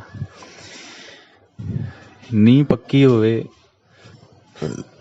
ਤੇ ਮਕਾਨ ਸਦਾ ਹੀ ਖੜਾ ਰਹਿੰਦਾ। ਸੋ ਸਭ ਤੋਂ ਪਹਿਲੀ ਚੀਜ਼ ਇਹ ਆ, ਇਸ ਜ਼ੁਬਾਨ ਤੋਂ ਜੋ ਕੰਮ ਲੈਣਾ ਹੈ ਨਾ, ਉਹ ਸਦਾ ਹੀ ਸਿਮਰਨ ਦਾ ਕੰਮ ਲੈਣਾ। ਸਦਾ ਹੀ ਜਪਦੇ ਰਹੋ। ਨਹੀਂ ਧਿਆਨ ਆ, ਕੋਈ ਗੱਲ ਨਹੀਂ। ਸ਼ੁਰੂ 'ਚ ਸਾਧੂ ਨਹੀਂ ਬਣਨਾ, ਛਾਲ ਨਹੀਂ ਮਾਰਨੀ ਵੱਡੀ। ਨਹੀਂ ਧਿਆਨ ਲੱਗ ਰਿਹਾ, ਕੋਈ ਗੱਲ ਨਹੀਂ ਯਾਰ, ਫਿਰ ਕੀ ਆ? ਸਿਰਫ ਜ਼ੁਬਾਨ ਹੀ ਜਪ ਰਹੀ ਹੈ, ਨਹੀਂ ਧਿਆਨ ਹੈ, ਕੋਈ ਗੱਲ ਨਹੀਂ, ਫਿਰ ਕੀ ਆ? ਕੋਈ ਨੁਕਸਾਨ ਹੈ? ਕੋਈ ਨੁਕਸਾਨ ਨਹੀਂ। ਜ਼ੁਬਾਨ ਕਦੇ ਵੀ ਬੰਦ ਨਾ ਹੋਵੇ ਸਿਮਰਨ ਤੋਂ, ਵਾਹਿਗੁਰੂ ਵਾਹਿਗੁਰੂ ਜਪਣ ਤੋਂ ਕਦੇ ਵੀ ਬੰਦ ਨਾ ਹੋਵੇ।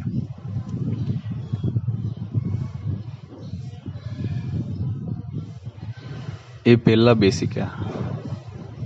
ਉੱਠਦੇ ਬੈਠਦੇ ਹੋ, ਕੰਮ ਕਰਦੇ ਹੋ, ਕੁਛ ਵੀ ਕਰਦੇ ਹੋ, ਜਾਪ ਨਾ ਬੰਦ ਹੋਵੇ। ਤੇ ਜਾਪ ਸ਼ੁਰੂ ਕਰਨ ਤੋਂ ਪਹਿਲਾਂ ਅਰਦਾਸ ਕਰ ਲੈਣੀ, ਇਜਾਜ਼ਤ ਲੈ ਲੈਣੀ ਗੁਰੂ ਸਾਹਿਬ ਦੀ ਕਿ ਹੇ ਵਾਹਿਗੁਰੂ, ਤੇਰਾ ਨਾਮ ਜਪਣ ਲੱਗਾ, ਤੇਰੀ ਕਿਰਪਾ ਤੋਂ ਬਿਨਾਂ ਨਹੀਂ ਹੋਣਾ, ਕਹਿ ਕੇ ਸ਼ੁਰੂ ਕਰ ਦੇ। ਤੇਰਾ ਇਸ ਧਰਤੀ ਤੇ ਆਏ ਹੋਏ ਦਾ, ਤੇਰਾ ਇਸ ਧਰਤੀ ਤੇ ਆਉਣਾ, ਇਸ ਗੱਲ ਦਾ ਸਬੂਤ ਆ, ਇਸ ਗੱਲ ਦਾ ਪ੍ਰੂਫ ਆ ਕਿ ਉਹ ਗੁਰੂ ਖੁਦ ਚਾਹੁੰਦਾ ਆ ਕਿ ਤੂੰ ਅਕਾਲ ਨਾਲ ਇੱਕ ਮਿੱਕ ਰਵੇਂ, ਨਹੀਂ ਤਾਂ ਜਨਮ ਦੇਣਾ ਹੀ ਨਹੀਂ ਸੀ ਉਹਨੇ। ਤੂੰ ਇਸ ਧਰਤੀ ਤੇ ਆ, ਇਹੀ ਇੱਕ ਪ੍ਰੂਫ ਆ ਕਿ ਤੇਰੇ ਲਈ ਇੱਕ ਮੌਕਾ ਆ। ਤੇ ਉਹ ਵਾਹਿਗੁਰੂ ਵੀ ਖੁਦ ਚਾਹੁੰਦਾ ਆ, ਉਹ ਵਾਹਿਗੁਰੂ ਵੀ ਖੁਦ ਚਾਹੁੰਦਾ ਹੈ ਕਿ ਤੂੰ ਉਹਦੇ ਕੋਲ ਰਵੇਂ। ਸੋ ਏਦਾਂ ਇਜਾਜ਼ਤ ਲੈ ਕੇ ਫਿਰ ਸ਼ੁਰੂ ਕਰ ਦਿਓ, ਤੇ ਜ਼ੁਬਾਨ ਬੰਦ ਨਾ ਹੋਵੇ। ਬਸ ਇੱਕ ਦਿਨ ਆਊਗਾ, ਜ਼ੁਬਾਨ ਦੀ ਵੀ ਲੋੜ ਨਹੀਂ ਪਊਗੀ, ਸੁਰਤ ਹੀ ਸਭ ਕੁਛ ਕਰੂਗੀ। ਪਰ ਬੇਸਿਕ ਕਲੀਅਰ ਕਰਨੇ ਪੈਣੇ, ਜ਼ੀਰੋ ਤੋਂ ਸ਼ੁਰੂਆਤ ਕਰਨੀ ਪੈਣੀ। ਸੋ ਕਾਮ ਤੋਂ ਕਿਵੇਂ ਬਚਿਆ ਜਾਵੇ? ਰਿਕਾਰਡਿੰਗ ਲੰਬੀ ਵੀ ਹੁੰਦੀ ਜਾ ਰਹੀ ਹੈ, ਥੋੜਾ ਜਿਹਾ ਇਹਨੂੰ ਛੇਤੀ ਫਿਨਿਸ਼ ਕਰ ਦਿੰਦੇ ਹਾਂ। ਕਾਮ ਤੋਂ ਕਿਵੇਂ ਬਚਣਾ? ਵੇਖੋ, ਸਭ ਤੋਂ ਪਹਿਲੀ ਗੱਲ, ਇਹਦਾ ਵੀ ਬੇਸਿਕ ਤੇ ਕੰਮ ਕਰਦੇ ਆ। ਆਪਣੀ ਸੰਗਤ ਬਦਲ ਦਿਓ। ਸਤ ਸੰਗਤ ਮਿਲਿਆ ਸੋ ਤਰਿਆ।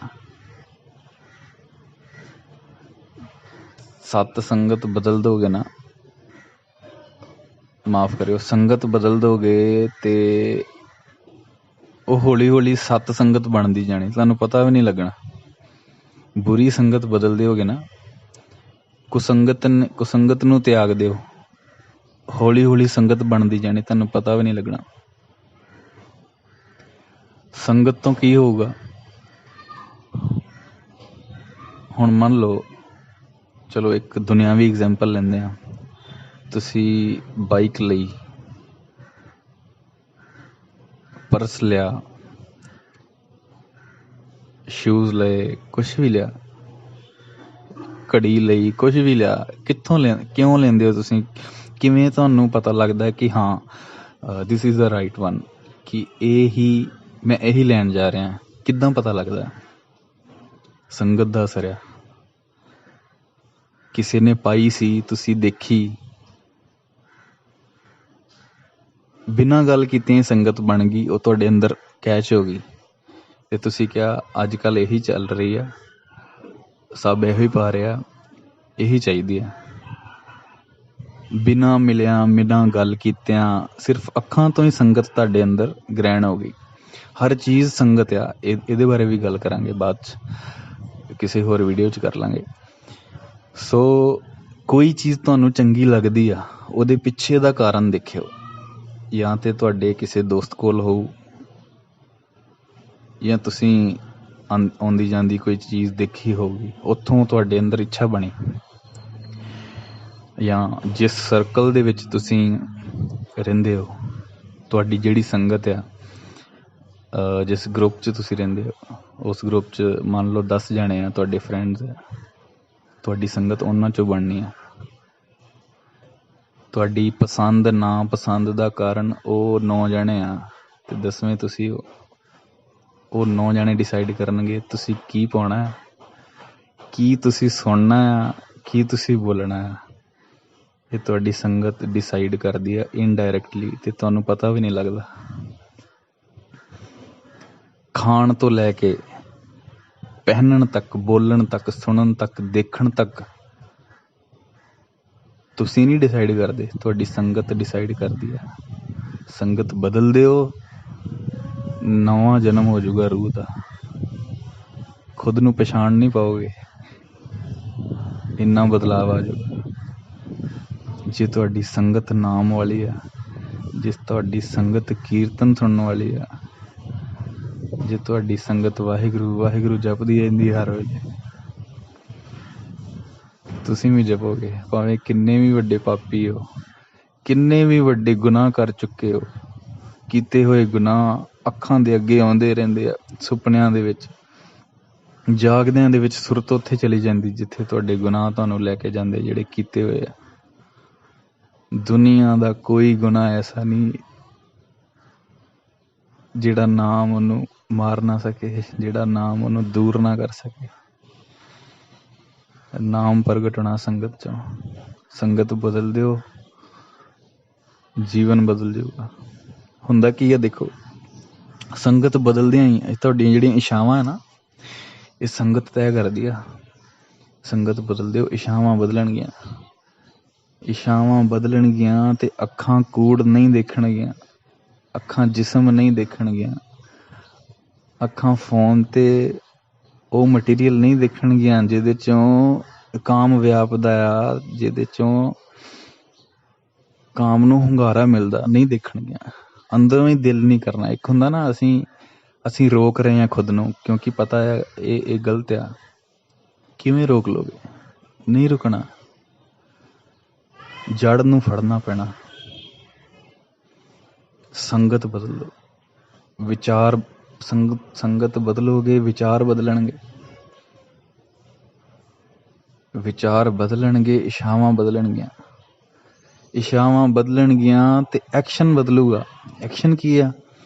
ਮੇਰੇ ਮਨ 'ਚ ਥੋਟ ਆਇਆ, ਮੰਨ ਲਓ ਕਿ ਮੈਂ ਫਲਾਣੀ ਚੀਜ਼ ਦੇਖਣੀ ਆ ਜੋ ਗਲਤ ਆ, ਤੇ ਜੇ ਮੈਂ ਉਹ ਦੇਖ ਲਿਆ ਤੇ ਉਹ ਐਕਸ਼ਨ ਬਣ ਗਿਆ, ਹੈ ਨਾ, ਮੈਂ ਉਹਦੇ 'ਤੇ ਰਿਐਕਟ ਕਰਤਾ, ਮੈਂ ਉਹਦੇ 'ਤੇ ਅਮਲ ਕਰਤਾ, ਪ੍ਰੈਕਟੀਕਲ ਹੋ ਗਿਆ। ਪਰ ਪ੍ਰੈਕਟੀਕਲ ਕਿਵੇਂ ਹੋਇਆ, ਇਹ ਜਾਣਨ ਦੀ ਜ਼ਰੂਰਤ ਆ। ਕਿਵੇਂ ਪ੍ਰੈਕਟੀਕਲ ਹੋਇਆ? ਪਹਿਲਾਂ ਇੱਛਾ ਜਾਗੀ, ਫੇਰ ਹੀ ਮੇਰਾ ਪਹਿਲਾਂ ਮਨ ਕੀਤਾ, ਫੇਰ ਉਹ ਕਰਮ ਹੋਇਆ, ਹੈ ਨਾ। ਮਨ ਕਿਉਂ ਕੀਤਾ? ਕਿਉਂਕਿ ਇੱਛਾ ਬਣੀ। ਇੱਛਾ ਕਿਉਂ ਬਣੀ? ਕਿੱਥੋਂ ਬਣੀ? ਕੁਸੰਗਤ ਤੋਂ ਬਣੀ। ਤੇ ਜੜ ਕੀ ਹੋਈ? ਸੰਗਤ ਜਾਂ ਕੁਸੰਗਤ। ਸੰਗਤ ਕਰ, ਕੁਸੰਗਤ ਤੋਂ ਦੂਰ ਹੋ ਜਾ।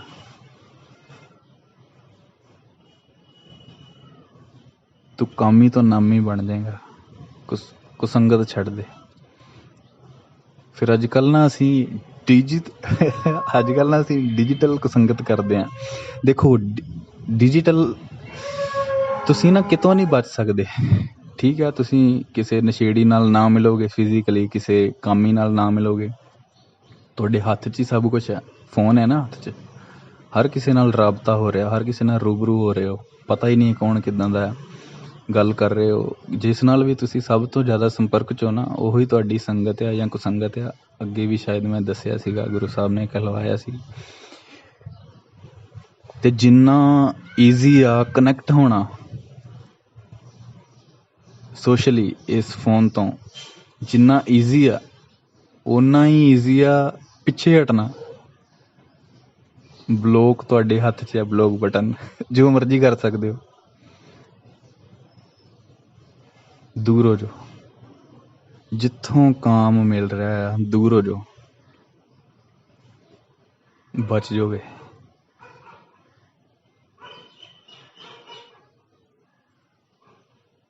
ਇੱਕ ਤਾਂ ਇਹ ਆ ਵਿਵੇਕ ਬੁੱਧ। ਹੁਣ ਜੇ ਗੱਲ ਤੁਹਾਡੇ ਅੰਦਰ ਗਈ ਹੈ ਨਾ, ਇਹਨੇ ਵਿਵੇਕ ਬੁੱਧ ਬਣ ਜਾਣਾ। ਜੇ ਗਈ ਹੈ ਤੇ ਜੇ ਸਮਝ ਆ ਗਈ ਹੈ ਕਿ ਕੀ ਚੱਲ ਰਿਹਾ, ਕੀ ਹੁੰਦਾ ਹੈ, ਕਿਉਂ ਹੁੰਦਾ ਹੈ, ਇਹਨੇ ਐਸਾ ਤੁਹਾਡੇ ਅੰਦਰ ਇਹਨੇ ਇੱਕ ਰਚ ਮਿਚ ਜਾਣਾ। ਇਹਨੇ ਵਿਵੇਕ ਬੁੱਧ ਬਣ ਜਾਣਾ। ਜੇ ਕਲਿੱਕ ਹੋ ਗਿਆ, ਜੇ ਸਮਝ ਆ ਗਿਆ, ਤੁਸੀਂ ਕਿਉਂ ਕਰੋਗੇ ਇੱਦਾਂ, ਹੈ ਨਾ? ਕਦੀ ਵੀ ਨਹੀਂ ਕਰੋਗੇ। ਸੋ ਸਭ ਤੋਂ ਪਹਿਲੀ ਗੱਲ, ਕੁਸੰਗਤ ਛੱਡ ਦਿਓ, ਦੂਰ ਹੋ ਜਾਓ। ਹੌਲੀ ਹੌਲੀ ਕਰਕੇ ਹੋ ਜਾਓ, ਇੱਕੋ ਦਮ ਹੋ ਜਾਓ, ਦੂਰ ਹੋ ਜਾਓ, ਬਚ ਜਾਓਗੇ। ਸੋ ਪਹਿਲਾ ਕੰਮ ਕੁਸੰਗਤ ਛੱਡਣੀ ਆ।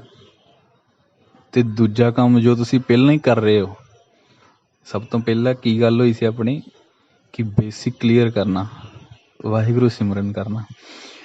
ਵੇਖੋ, ਇੱਕ ਨਾਲ ਇੱਕ ਮਿਲਦਾ 11 ਹੁੰਦਾ ਨਾ। ਤੁਹਾਡੀ ਜ਼ੁਬਾਨ ਤੋਂ ਕੀਤੀ ਗਈ ਭਗਤੀ ਨਾਲ ਜਦੋਂ ਵਿਵੇਕ ਬੁੱਧ ਜੁੜ ਜਾਊਗੀ, ਆਹ ਵਾਲੀ, ਕਿ ਮੈਂ ਆਹ ਕਰਨਾ ਤੇ ਆਹ ਨਹੀਂ ਕਰਨਾ, ਇਹ ਦੋਨੇ ਜਦੋਂ ਆਪਸ 'ਚ ਜੁੜ ਜਾਣਗੀਆਂ ਨਾ, ਤੇ ਉਲਟ ਫੇਰ ਹੋਣਗੇ। ਐਸੇ ਉਲਟ ਫੇਰ ਹੋਣਗੇ ਕਿ ਤੁਹਾਨੂੰ ਸਮਝ ਹੀ ਨਹੀਂ ਲੱਗਣੀ ਕਿ ਮੈਂ ਕੀ ਸੀ ਤੇ ਮੈਂ ਕੀ ਹੋ ਗਿਆ। ਇੰਨਾ ਅਸਰ ਹੋਊਗਾ ਰੂਹ ਤੇ। ਇੱਕ ਤੁਸੀਂ ਕੁਸੰਗਤ ਛੱਡਤੀ, ਇੱਕ ਤੁਹਾਡੀ ਜ਼ੁਬਾਨ ਵਾਹਿਗੁਰੂ ਵਾਹਿਗੁਰੂ ਬੋਲ ਰਹੀ ਆ।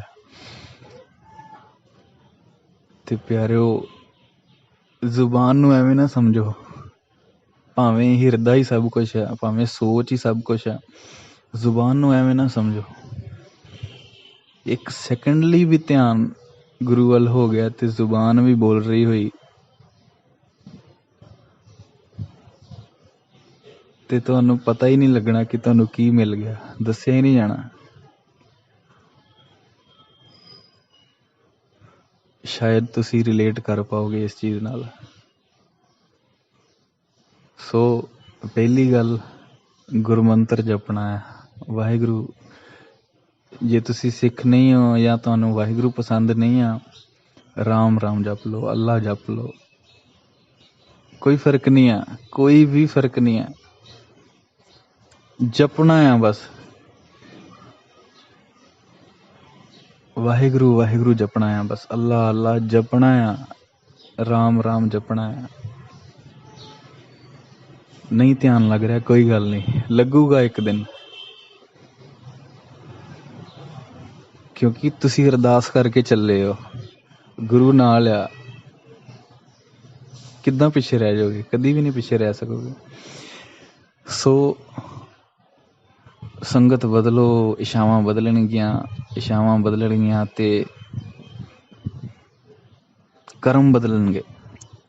ਤੁਸੀਂ ਕਰ ਨਹੀਂ ਪਾਓਗੇ ਗਲਤ ਕਰਮ ਬਦਲਣਗੇ ਤਾਂ ਚੰਗੇ ਕਰਮ ਆਪਣੇ ਆਪ ਹੋਣੇ ਸ਼ੁਰੂ ਹੋ ਜਾਣੇ। ਜਦੋਂ ਮਨ ਬਦਲਦਾ ਹੈ ਨਾ, ਫਿਰ ਧਿਆਨ, ਹੁਣ ਮੰਨ ਲਓ ਕੋਈ ਕੰਮ ਹੀ ਆ ਬਹੁਤ ਜ਼ਿਆਦਾ, ਤੇ ਉਹਨੂੰ ਅੰਦਰੋਂ ਮਹਿਸੂਸ ਹੋ ਰਿਹਾ ਹੁਣ ਕਿ ਮੈਂ ਸੰਗਤ ਬਦਲਣ ਤੇ ਇੰਨਾ ਅਸਰ ਹੋਇਆ, ਉਦੋਂ ਤੋਂ ਫਿਰ ਰੁਕਿਆ ਹੀ ਨਹੀਂ ਜਾਣਾ। ਆਪਣੇ ਆਪ ਜਾਪ ਚੱਲ ਰਿਹਾ, ਆਪਣੇ ਆਪ ਸੁਰਤ ਉਹਦੇ ਸ਼ੁਕਰਾਨੇ 'ਚ ਆ, ਕੀ ਮਾਹੌਲ ਹੋਊਗਾ ਸੋਚੋ। ਤੁਸੀਂ ਕਦੇ ਵੀ ਸੋਚ ਕੇ ਦੇਖਿਓ ਕੀ ਮਾਹੌਲ ਹੁੰਦਾ ਹੋਊਗਾ ਜਦੋਂ ਇਹ ਵਿਕਾਰ ਪਿੱਛੇ ਹਟਦੇ ਆ, ਥੋੜ੍ਹਾ ਜਿਹਾ ਵੀ ਪਿੱਛੇ ਹਟਦੇ ਆ ਨਾ, ਤੇ ਇੱਕ ਰੂਹ ਦਾ ਸਕੂਨ ਆ। ਫਿਰ ਉਸ ਸਕੂਨ ਦਾ ਅੱਖਾਂ 'ਤੇ ਵੀ ਪ੍ਰਭਾਵ ਆ, ਸਰੀਰ 'ਤੇ ਵੀ ਪ੍ਰਭਾਵ ਆ। ਹੁਣ ਜਿਵੇਂ ਡਿਪਰੈਸ਼ਨ ਮਾਨਸਿਕ ਬਿਮਾਰੀ ਆ, ਸਰੀਰਕ ਨਹੀਂ ਆ, ਪਰ ਉਹਦਾ ਅਸਰ ਸਰੀਰ 'ਤੇ ਵੀ ਹੋ ਰਿਹਾ। ਉਸੇ ਤਰ੍ਹਾਂ ਨਾਮ ਅੰਦਰ ਚੱਲਦਾ ਆ, ਉਹਦਾ ਅਸਰ ਸਰੀਰ 'ਤੇ ਵੀ ਹੁੰਦਾ। ਸੋ ਅੱਗੇ ਵੱਧਦੇ ਹਾਂ।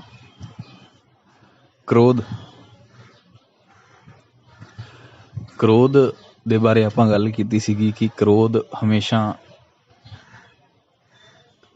ਤਾਂ ਆਉਂਦਾ ਹੈ ਕਿ ਕੋਈ ਇੱਛਾ ਪੂਰੀ ਨਹੀਂ ਹੋਈ, ਕਿਸੇ ਨੇ ਝਿੜਕਤਾ ਹੈ ਨਾ, ਕੋਈ ਤੰਗ ਕਰ ਰਿਹਾ, ਕ੍ਰੋਧ ਆ ਗਿਆ। ਇਹ ਜ਼ਰੂਰੀ ਨਹੀਂ ਕਿ ਕ੍ਰੋਧੀ ਉਹੀ ਆ ਜਿਹੜਾ ਗਲਤ ਕੰਮ ਕਰਦਾ ਆ ਜਾਂ ਜਿਹੜੀ ਗਲਤ ਸੋਚ ਰੱਖਦਾ ਹੈ ਨਾ। ਕ੍ਰੋਧ ਕਿਸੇ ਵੀ ਤਰ੍ਹਾਂ ਹੋ ਸਕਦਾ ਤੁਸੀਂ 100% ਸਹੀ ਇਮਾਨਦਾਰ ਹੋ ਤੇ ਕੋਈ ਬੇਈਮਾਨ ਤੁਹਾਨੂੰ ਤੰਗ ਕਰ ਰਿਹਾ, ਬਾਰ-ਬਾਰ ਤੰਗ ਕਰ ਰਿਹਾ, ਹਟਦਾ ਹੀ ਨਹੀਂ ਆ, ਉੱਥੇ ਤੁਹਾਨੂੰ ਕ੍ਰੋਧ ਹੀ ਹੋਣਾ ਫਿਰ, ਹੈ ਨਾ। ਹੋਰ ਕੀ ਹੋਣਾ। ਕ੍ਰੋਧੀ ਹੋਣ ਦਾ ਭਾਵ ਇਹ ਨਹੀਂ ਆ ਕਿ ਕੋਈ ਗਲਤ ਇਨਸਾਨ ਆ, ਤੁਹਾਡੀ ਸੋਚ ਚੰਗੀ ਆ, ਤੁਸੀਂ ਵਧੀਆ ਇਨਸਾਨ ਹੋ, ਕੁਛ ਗਲਤ ਨਹੀਂ ਕਰਦੇ, ਬਾਣੀ ਵੀ ਪੜ੍ਹਦੇ ਹੋ, ਨਾਮ ਜਪਦੇ ਹੋ, ਕ੍ਰੋਧ ਤਾਂ ਵੀ ਆ ਸਕਦਾ। ਪਰ ਇਹਦਾ ਸਲਿਊਸ਼ਨ ਕੀ ਆ? ਸਲਿਊਸ਼ਨ ਇਹ ਆ, ਹਰ ਇੱਕ 'ਚ ਵਾਹਿਗੁਰੂ ਨੂੰ ਦੇਖਣਾ ਤੇ ਸਦਾ ਹੀ ਜਪਦੇ ਰਹਿਣਾ। ਮਾਇਆ ਕਿਵੇਂ ਕੰਮ ਕਰਦੀ ਹੈ, ਥੋੜ੍ਹਾ ਜਿਹਾ ਇਹਦੇ 'ਤੇ ਹੁਣ ਮੰਨ ਲਓ ਤੁਹਾਡਾ ਕਸੂਰ ਨਹੀਂ ਆ, ਪਰ ਫਿਰ ਵੀ ਕੋਈ ਤੁਹਾਨੂੰ ਤੰਗ ਕਰ ਰਿਹਾ, ਤੁਸੀਂ ਕਲਪੋਗੇ, ਵਿਆਕੁਲ ਹੋਵੋਗੇ, ਉੱਚੀ ਬੋਲੋਗੇ ਤੇ ਕੀ ਹੋਊਗਾ। ਹੁਣ ਇੱਕ ਐਗਜ਼ਾਮਪਲ ਆ, ਮੰਨ ਲਓ ਮੈਂ ਸਵੇਰੇ ਉੱਠਿਆ, ਬੜਾ ਹੀ ਵਧੀਆ ਮੂਡ ਆ, ਹੈ ਨਾ, ਵਾਹਿਗੁਰੂ ਵਾਹਿਗੁਰੂ ਜਪ ਰਿਹਾ ਹੈ, ਸਰੀਰ ਵੀ, ਰੂਹ ਵੀ, ਸਭ ਕੁਛ ਓਕੇ ਆ। ਇੱਕਦਮ ਕੋਈ ਕੁਛ ਬੋਲ ਦਿੰਦਾ ਆ, ਔਖਾ ਹੋ ਜਾਂਦਾ ਆ, ਗਲਤੀ ਹੈ ਨਹੀਂ ਆ ਮੇਰੀ, ਹੈ ਨਾ, ਤੇ ਸਟੇਜ ਇਨੀਸ਼ੀਅਲ ਆ, ਅਜੇ ਥੋੜ੍ਹਾ ਨਾਮ ਬਾਰੇ ਪਤਾ ਆ, ਉਹ ਆਨੰਦ ਅਜੇ ਬਿਲਕੁਲ ਹੀ ਥੋੜ੍ਹਾ ਆਇਆ। ਤੇ ਮੈਂ ਕੀ ਕਰੂੰਗਾ, ਮੇਰੇ ਅੰਦਰ ਦੀਆਂ ਉਹ ਇੱਛਾਵਾਂ ਮੈਨੂੰ ਫੋਰਸ ਕਰਨਗੀਆਂ ਕਿ ਇਹ ਕਿੱਦਾਂ ਇੰਨੀ ਗੱਲ ਕਹਿ ਸਕਦਾ, ਹੈ ਨਾ, ਮੈਂ ਜਦ ਸਹੀ ਹਾਂ, ਇਹ ਕੌਣ ਹੁੰਦਾ ਇੱਦਾਂ ਕਰਨ ਵਾਲਾ। ਸੋ ਇਹ ਅੰਦਰੋਂ ਮਾਇਆ ਜਦੋਂ ਪ੍ਰਭਾਵ ਪਾਉਂਦੀ ਆ ਤੇ ਉਹ ਆਪਣਾ ਜਾਪ ਛੱਡ ਕੇ, ਰੂਹ ਆਪਣਾ ਜਪਣਾ ਛੱਡ ਕੇ, ਆਪਣਾ ਆਨੰਦ ਛੱਡ ਕੇ, ਜੋ ਅਗਲੇ ਨੇ ਕਿਹਾ ਕਿਸੇ ਦੂਸਰੇ ਦੇ ਉੱਪਰ ਉਹਦਾ ਧਿਆਨ ਚਲਾ ਜਾਂਦਾ ਕਿ ਇਹ ਕਿੱਦਾਂ ਕਹਿ ਸਕਦਾ ਮੈਨੂੰ ਇੱਦਾਂ। ਸੋ ਹੋਇਆ ਕਿ ਇੱਕ ਤਾਂ ਨਾਮ ਜਪਣਾ ਛੱਡ ਕੇ ਰੂਹ ਉਸ ਗੱਲ ਨੂੰ ਕਲੀਅਰ ਕਰਨ ਦੇ ਵਿੱਚ ਲੱਗ ਗਈ।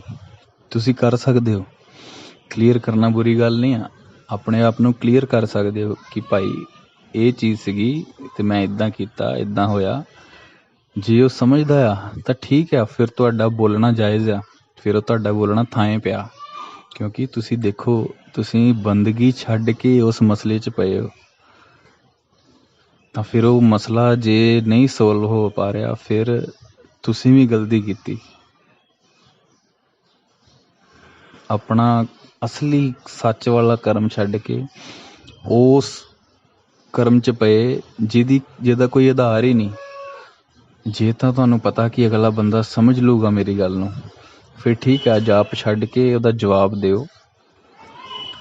ਪੂਰੀ ਕੋਸ਼ਿਸ਼ ਕਰੋ ਕਿ ਉਹਦਾ ਚੜਿਆ ਹੋਇਆ ਪਾਰਾ ਲੱਥ ਜਾਵੇ, ਤਾਂ ਕਿ ਤੁਹਾਨੂੰ ਵੀ ਟਾਈਮ ਮਿਲੇ, ਤੁਸੀਂ ਵੀ ਆਪਣਾ ਨਾਮ ਜਪ ਸਕੋ।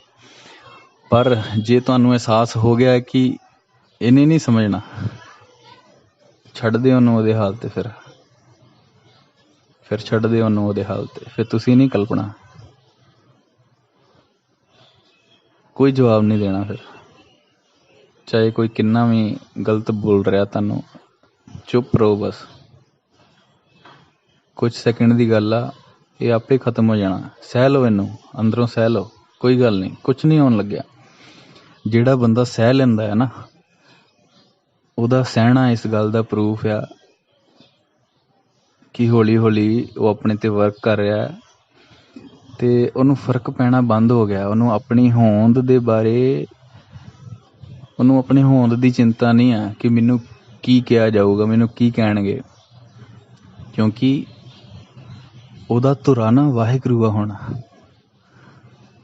ਉਹਨੂੰ ਹੁਣ ਕਿਸੇ ਦਾ ਫਰਕ ਨਹੀਂ ਪੈ ਰਿਹਾ ਕਿ ਕੋਈ ਮੈਨੂੰ ਬੁਰਾ ਕਹਿ ਰਿਹਾ, ਕੋਈ ਮੈਨੂੰ ਮੈਨੂੰ ਨਿੰਦ ਰਿਹਾ, ਮੈਨੂੰ ਨਿੰਦਿਆ ਕਰ ਰਿਹਾ ਜਾਂ ਮੈਨੂੰ ਚੰਗਾ ਕਹਿ ਰਿਹਾ। ਉਹਦੇ ਵੱਲ ਵੀ ਧਿਆਨ ਨਹੀਂ ਆ, ਕਿਉਂਕਿ ਉਹਨੇ ਆਪਣਾ ਨਾ ਕੰਟਰੋਲ ਵਾਹਿਗੁਰੂ ਨੂੰ ਦਿੱਤਾ ਆ।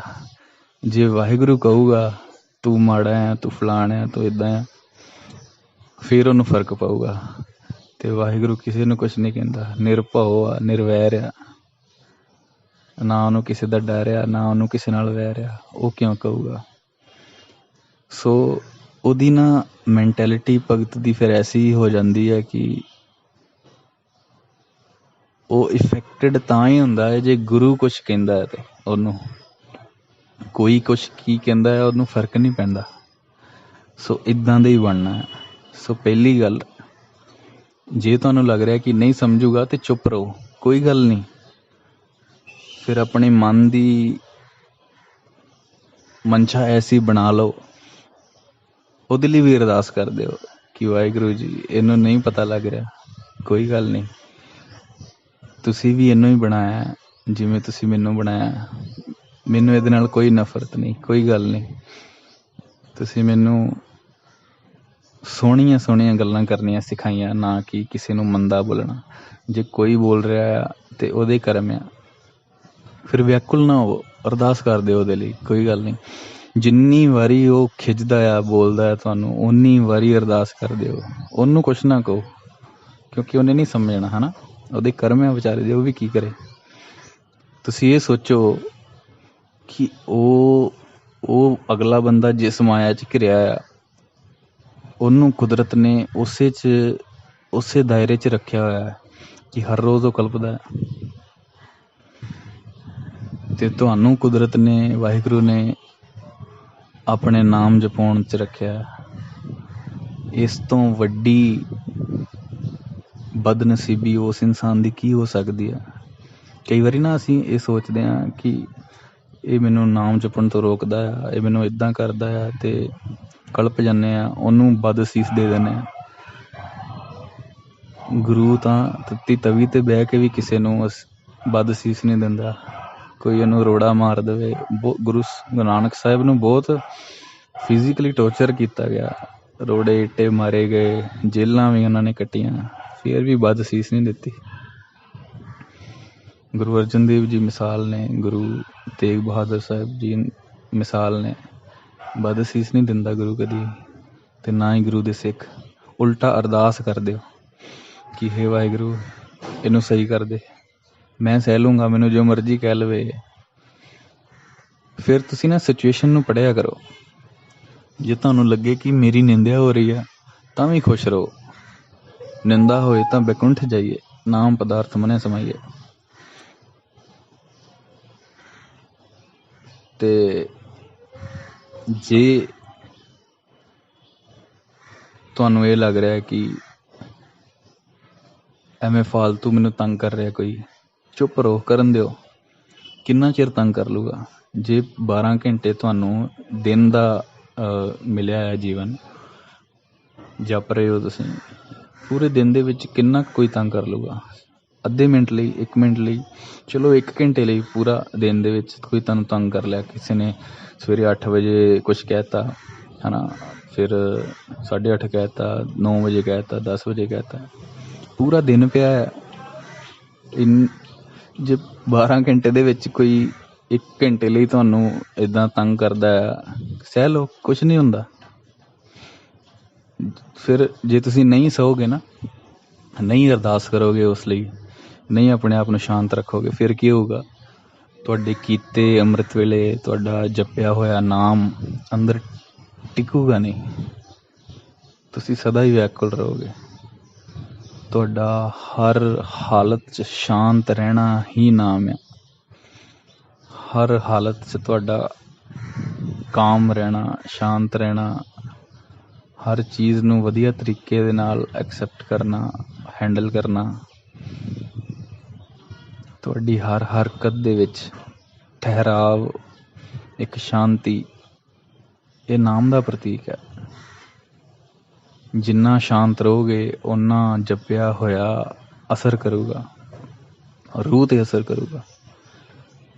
ਜੇ ਤੁਸੀਂ ਵੀ ਉਲਟਾ ਜਵਾਬ ਦਿਓਗੇ, ਖਿਝ ਚੜੂਗੀ ਤੁਹਾਨੂੰ ਵੀ। ਫਿਰ ਇਹ ਹੁੰਦਾ, ਫਿਰ ਖਿਝ ਕੇ ਫਿਰ ਪਤਾ ਹੁੰਦਾ ਕਿ ਗਲਤ ਕੀਤਾ, ਫਿਰ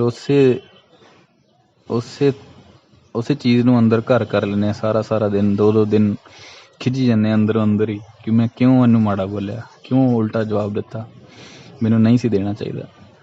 ਫਿਰ ਇਹਦੇ 'ਚ ਸਾਡੀਆਂ ਸੋਚਾਂ ਸ਼ੁਰੂ ਹੋ ਜਾਂਦੀਆਂ। ਸੋ ਪਹਿਲੀ ਗੱਲ, ਗੁਰਮੰਤਰ ਜਪਦੇ ਰਹਿਣਾ ਹਰ ਸਮੇਂ, ਕਿਉਂਕਿ ਕਿਸੇ ਨਾਲ ਵੀ ਸਾਡਾ ਟਕਰਾਅ ਹੋ ਸਕਦਾ, ਭਾਵੇਂ ਘਰ ਦੇ ਆਪਣੇ ਜੀਵ ਹੈ, ਚਾਹੇ ਕੋਈ ਵੀ ਹੈ।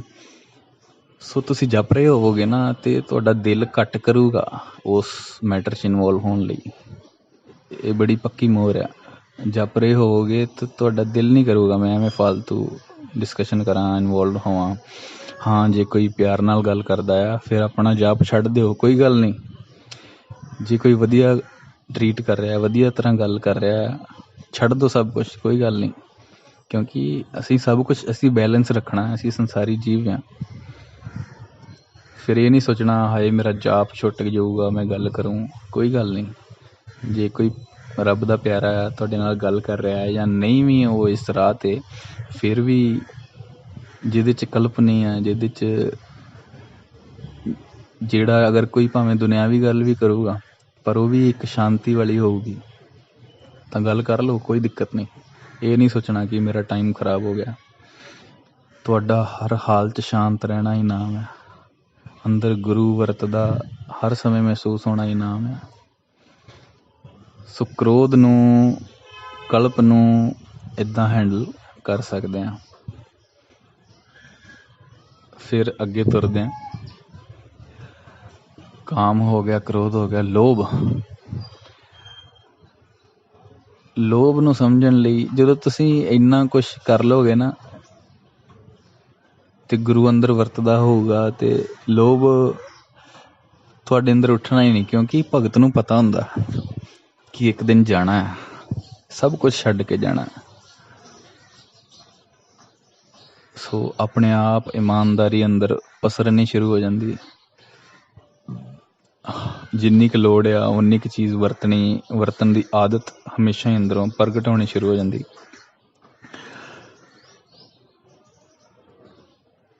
ਤੇ ਲੋਭ ਤੋਂ ਦੂਰ ਹੁੰਦਾ ਜਾਂਦਾ ਭਗਤ, ਇਮਾਨਦਾਰ ਹੁੰਦਾ ਜਾਂਦਾ। ਕਿਉਂਕਿ ਉਹਨੂੰ ਪਤਾ ਹੁੰਦਾ ਹੈ ਕਿ ਮੇਰੇ ਗੁਰੂ ਨੇ ਇਹ ਨਹੀਂ ਸਿਖਾਇਆ। ਫਿਰ ਇਸ ਸਟੇਜ 'ਤੇ ਵੀ ਨਾ ਤੁਹਾਨੂੰ ਜਪਿਆ ਹੋਇਆ, ਉਹ ਜਿਹੜੀ ਜ਼ੁਬਾਨ ਜਪ ਰਹੀ ਸੀ, ਉਹ ਵੀ ਇਹਦੇ 'ਤੇ ਕੰਮ ਕਰੂਗੀ। ਕਿਉਂਕਿ ਤੁਹਾਨੂੰ ਯਾਦ ਰਹੂਗਾ ਮੇਰੇ ਗੁਰੂ ਦੇ ਅਸੂਲ ਕੀ ਸੀਗੇ। ਗੁਰੂ ਜਪਦੇ ਹੋਊਗੇ ਤਾਂ ਗੁਰੂ ਵਾਲੀ ਫੀਲਿੰਗ 'ਚ ਰਹਿਣ ਦਾ ਹੀ ਮਨ ਹੋਏਗਾ। ਤੇ ਲੋਭ ਤੋਂ ਤੁਸੀਂ ਜਲਦੀ ਛੁਟਕਾਰਾ ਪਾ ਲਓਗੇ। ਇਹ ਜਿਹੜਾ ਮਨ ਕਰਦਾ ਨਾ ਕਿ ਫਲਾਣੀ ਚੀਜ਼ ਵੀ ਮੇਰੀ ਹੋ ਜਾਏ, ਫਲਾਣੀ ਵੀ ਮੇਰੀ ਹੋ ਜਾਏ, ਭਗਤ ਨੂੰ ਅੰਦਰੋਂ ਮਹਿਸੂਸ ਹੋਣਾ ਸ਼ੁਰੂ ਹੋ ਜਾਂਦਾ। ਜਾਪ ਦੀ ਤਾਕਤ ਦੇ ਨਾਲ, ਨਾਮ ਦੀ ਤਾਕਤ ਦੇ ਨਾਲ ਉਹਨੂੰ ਅੰਦਰੋਂ ਮਹਿਸੂਸ ਹੋਣਾ ਸ਼ੁਰੂ ਹੋ ਜਾਂਦਾ ਕਿ ਕੁਛ ਵੀ ਮੇਰਾ ਨਹੀਂ ਆ, ਸਭ ਇੱਥੇ ਰਹਿ ਜਾਣਾ। ਤੇ ਉਹ ਰਸ ਅੰਦਰੋਂ ਉਹਨੂੰ ਮਹਿਸੂਸ ਹੋਣਾ ਸ਼ੁਰੂ ਹੁੰਦਾ ਜਿਹੜਾ ਸੱਚਾ ਹੈ, ਜਿਹਦੇ ਅੱਗੇ ਇਹ ਲੋਭ ਫਿੱਕਾ ਹੋ ਜਾਂਦਾ।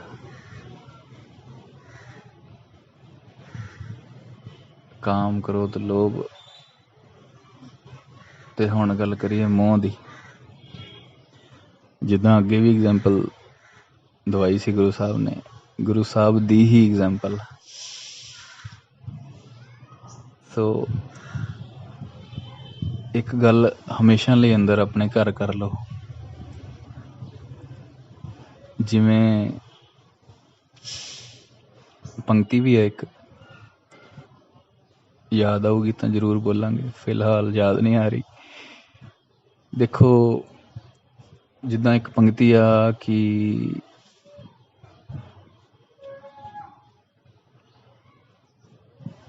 ਅੰਤੇ ਕੋ ਨਾ ਸਹਾਈ, पूरब जन्म के मिले संजोगी। याद आ गई, पूर्व जन्म के मिले संजोगी, अंते को ना सहाई। जिंदगी दे विच चाहे वो माँ आ, प्यो आ, भरा आ, भैन आ, कोई दोस्त मित्र आ, गुरमुख प्यारा है, कोई भी आ, एक गल सदा ही याद रख लो, कोई भी इंसान तुहाडी जिंदगी च आया ना, कोई संबंध होणगे पिछले, पूर्व जन्म के मिले संजोगी, ਜਿਹੜੇ ਕਿਸੇ ਨਾ ਕਿਸੇ ਰੂਪ ਦੇ ਵਿੱਚ ਤੁਹਾਡੇ ਸੰਬੰਧ 'ਚ ਰਹੇ, ਤੁਹਾਡੇ ਕੰਟੈਕਟ 'ਚ ਰਹੇ ਜਾਂ ਰਹਿ ਕੇ ਚਲੇ ਗਏ, ਕੋਈ ਨਾ ਕੋਈ ਹੋਊਗਾ ਸੰਬੰਧ, ਪਰ ਇਹ ਕੋਈ ਵੱਡੀ ਗੱਲ ਨਹੀਂ। ਕਿਉਂ? ਕਿਉਂਕਿ ਗੁਰੂ ਸਾਹਿਬ ਨਾਲ ਹੀ ਬੋਲ ਰਹੇ, ਅੰਤੇ ਕੋ ਨਾ ਸਹਾਈ, ਕਿਸੇ ਨੇ ਸਹਾਈ ਨਹੀਂ ਹੋਣਾ, ਇੱਕੋ ਸਹਾਈ ਰਾਮ ਹੈ। ਸੋ ਮੋਹ ਨਹੀਂ ਕਰਨਾ ਕਿਸੇ ਨਾਲ ਵੀ, ਕਿਸੇ ਜੀਵ ਨਾਲ ਵੀ ਮੋਹ ਨਹੀਂ ਕਰਨਾ। ਜੇ ਆਪਣੀ ਸੰਤਾਨ ਵੀ ਮੰਗਣੀ ਆ ਨਾ, ਔਲਾਦ ਵੀ ਮੰਗਣੀ ਆ ਵਾਹਿਗੁਰੂ ਤੋਂ, ਉਹ ਵੀ ਇੱਦਾਂ ਮੰਗਣੀ ਆ ਕਿ ਗੁਰੂ ਸਾਹਿਬ ਸੇਵਾ ਕਰਨ ਦਾ ਮਨੋਰਥ ਆ, ਤਾਂ ਵੀ ਇੱਦਾਂ ਮੰਗਣੀ ਆ ਕਿ ਤੇਰੇ ਅੰਸ਼ ਨੂੰ ਪਾਲ ਸਕਾਂ, ਇੰਨੀ ਮੇਰੀ ਹੈਸੀਅਤ ਬਣਾ ਦੇ, ਇਸ ਸੰਸਾਰ 'ਚ ਯੋਗਦਾਨ ਪਾ ਸਕਾਂ। ਉਹ ਵੀ ਤੇਰੀ ਮਰਜ਼ੀ ਆ, ਤੂੰ ਦੇਣਾ ਠੀਕ ਹੈ, ਨਹੀਂ ਦੇਣਾ ਤਾਂ ਵੀ ਕੋਈ ਗੱਲ ਨਹੀਂ। ਤੇ ਜਿੰਨੀ ਵੀ ਉਸ ਸੰਤਾਨ ਦੀ ਤੂੰ ਉਮਰ ਬਖਸ਼ੇਂਗਾ, ਸਾਹ ਬਖਸ਼ੇਂਗਾ, ਪ੍ਰਵਾਨ ਹੈ। ਕਿਉਂਕਿ ਦਿੱਤਾ ਹੋਇਆ ਸਰੀਰ ਵੀ ਤੇਰਾ, ਸਾਹ ਵੀ ਤੇਰੇ ਆ, ਮੇਰਾ ਕੁਛ ਹੈ ਹੀ ਨਹੀਂ ਆ। ਮੈਂ ਤਾਂ ਬਸ ਪਰਵਰਿਸ਼ ਕਰਨੀ ਹੈ, ਸੇਵਾ ਕਰਨੀ ਹੈ, ਹੋਰ ਮੇਰਾ ਕੋਈ ਮਨੋਰਥ ਨਹੀਂ ਹੈ। ਤੂੰ ਹੀ ਭੇਜਣਾ ਹੈ ਉਹਨੂੰ, ਤੇ ਤੂੰ ਹੀ ਉਹਨੂੰ ਲੈ ਜਾਈਂ, ਜਦੋਂ ਮਰਜ਼ੀ ਲੈ ਜਾਈਂ, ਕੋਈ ਮੈਨੂੰ ਪਰਵਾਹ ਨਹੀਂ। ਇਹ ਹੁੰਦੀ ਹੈ ਮੰਗਣਾ। ਜਦੋਂ ਤੁਸੀਂ ਇੱਦਾਂ ਮੰਗੋਗੇ ਨਾ, ਤੇ ਗੁਰੂ ਆਪਣਾ ਆਪ ਹੀ ਦੇ ਦੂਗਾ। ਭਗਤ ਅਵਲ ਤੇ ਮੰਗਦਾ ਹੀ ਨਹੀਂ, ਜੇ ਮੰਗਦਾ ਆ ਤੇ ਉਹਦੀ ਮੰਗ 'ਚ ਵਾਹਿਗੁਰੂ ਆਪ ਹੁੰਦਾ। ਸੋ ਹੁਣ ਸੋਚੋ, ਇਸ ਤਰ੍ਹਾਂ ਦੀ ਸੋਚ ਨਾਲ ਕੀਤੀ ਹੋਈ ਮੰਗ ਕੀ ਉਹਨੂੰ ਮੋਹ 'ਚ ਖਿੱਚ ਸਕਦੀ ਹੈ? ਕਦੀ ਵੀ ਨਹੀਂ ਖਿੱਚੂਗੀ। ਉਹ ਪਿਆਰ ਕਰੂਗਾ, ਮੋਹ ਨਹੀਂ ਕਰੂਗਾ। ਸੋ ਅਸੀਂ ਕੀ ਕਰਦੇ ਹਾਂ? ਅਰਦਾਸਾਂ ਕਰ ਕਰ ਮੰਗਦੇ ਹਾਂ, ਜ਼ਿੱਦ ਕਰਦੇ ਹਾਂ, ਜੇ ਦੇ ਦਿੱਤਾ ਤਾਂ ਹੰਕਾਰ ਕਰਦੇ ਹਾਂ, ਮਾਣ ਕਰਦੇ ਹਾਂ, ਨਹੀਂ ਦਿੱਤਾ ਤਾਂ ਕਦੀ ਕਿਤੇ ਕਦੀ ਕਿਤੇ, ਕਦੀ ਕਦੀ ਨਿਰਾਸ਼ ਹੋ ਕੇ ਰੱਬ ਨੂੰ ਗਾਲਾਂ ਵੀ ਕੱਢ ਦਿੰਦੇ ਹਾਂ, ਹੈ ਨਾ, ਕਿ ਮੈਂ ਫਲਾਣੇ ਗੁਰਦੁਆਰੇ ਵੀ ਗਿਆ, ਫਲਾਣੇ ਤੀਰਥ 'ਤੇ ਗਿਆ, ਤਾਂ ਵੀ ਕੁਛ ਨਹੀਂ ਹੋ ਬਣਿਆ, ਹੈ ਨਾ। ਇਹ ਗਿਲੇ ਕਰਦੇ ਹਾਂ। ਹਾਲਾਂਕਿ ਜੋ ਮਿਲਣਾ ਆ ਉਹ ਸਾਡੇ ਕਰਮ ਹੀ ਨੇ, ਉਹ ਮਿਲਣਾ ਆ ਤੇ ਕਰਮਾਂ ਦੇ ਅਨੁਸਾਰ ਮਿਲਣਾ, ਨਹੀਂ ਮਿਲਣਾ ਤੇ ਨਹੀਂ। ਕਰਮ ਸਾਡੀ ਹੀ ਪੂੰਜੀ ਆ, ਉਹ ਜੋ ਮਿਲ ਰਹੀ ਹੈ, ਸਾਡੇ ਹੀ ਕੀਤੇ ਹੋਏ ਅੱਗੇ ਆ ਰਹੇ ਆ। ਤੇ ਅਸੀਂ ਕਿਸੇ ਚੀਜ਼ ਨੂੰ ਨਾ ਮਿਲਣ 'ਚ ਇੰਨੇ ਜ਼ਿਆਦਾ ਖੁੱਭ ਗਏ ਹਾਂ, ਅਸਲੀ ਕਾਰਜ ਭੁੱਲ ਗਏ ਹਾਂ, ਤੇ ਅਗਲੇ ਕਰਮ ਵੀ ਅਸੀਂ ਖਰਾਬ ਕਰ ਰਹੇ ਹਾਂ। ਪਾਣੇ 'ਚ ਰਹੀਏ, ਜੋ ਮਿਲ ਗਿਆ ਲੈ ਲਓ, ਕੋਈ ਗੱਲ ਨਹੀਂ, ਜੋ ਨਹੀਂ ਮਿਲਿਆ ਛੱਡੋ। ਅਸਲੀ ਮਨੋਰਥ ਪੂਰਾ ਕਰਨਾ। ਭਗਤ ਨੂੰ ਪਤਾ ਹੁੰਦਾ ਕਾਹਦੇ ਲਈ ਆਇਆ, ਜਿਸ ਲਈ ਆਇਆ ਉਹ ਕਾਰਜ ਜ਼ਰੂਰੀ ਆ। ਸੋ ਜਿਹਨੂੰ ਇਹ ਕਨਸੈਪਟ ਕਲੀਅਰ ਹੋ ਗਿਆ ਨਾ, ਉਹਦੇ 'ਤੇ ਮੋਹ ਨਹੀਂ ਵਿਆਪ ਸਕਦਾ, ਕਦੇ ਵੀ ਮੋਹ ਨਹੀਂ ਵਿਆਪ ਸਕਦਾ ਉਹਦੇ 'ਤੇ। ਇੱਕ ਤਾਂ ਨਾਮ ਉਹਨੂੰ ਤਾਕਤ ਬਖਸ਼ੋ, ਦੂਜਾ ਉਹਨੂੰ ਵਿਵੇਕ ਬੁੱਧ, ਉਹਦੀ ਮੰਗ, ਉਹਦੀ ਹਰ ਚੀਜ਼ ਉਹਨੂੰ ਬੈਕ ਕਰੂਗੀ। ਸੋ ਰਿਕਾਰਡਿੰਗ ਬਹੁਤ ਹੀ ਲੰਬੀ ਹੋ ਗਈ। ਜੇ ਕੁਛ ਛੁੱਟ ਗਿਆ ਤਾਂ ਤੁਸੀਂ ਮੈਸੇਜ ਕਰ ਸਕਦੇ ਹੋ, ਫਿਰ ਬਣਾ ਲਾਂਗੇ। ਸੋ ਜਪਦੇ ਰਹੋ, ਜ਼ੁਬਾਨ ਸਦਾ ਹੀ ਜਪਦੀ ਰਵੇ। ਨਹੀਂ ਧਿਆਨ ਤਾਂ ਕੋਈ ਗੱਲ ਨਹੀਂ, ਇੱਕ ਦਿਨ ਆਊਗਾ ਧਿਆਨ ਵੀ ਲੱਗੂਗਾ। ਹਰ ਚੀਜ਼ 'ਚ ਫਿਰ ਫੋਰਸ ਨਹੀਂ ਕਰ, ਫਿਰ ਫੋਰਸ ਤੁਹਾਡਾ ਕਰਨਾ ਬੰਦ ਹੋ ਜਾਊਗਾ। ਹਰ ਚੀਜ਼ ਆਪਣੇ ਆਪ ਚੱਲਦੀ ਰਹੂ, ਆਪਣੇ ਆਪ ਗੁਰਮੰਤਰ ਚੱਲਦਾ ਰਹੂ, ਆਪਣੇ ਆਪ ਉਹਦਾ ਧਿਆਨ ਅੰਦਰ ਪ੍ਰੇਮ ਦੇ ਰੂਪ ਦੇ ਵਿੱਚ ਚੱਲਦਾ ਰਹੂ।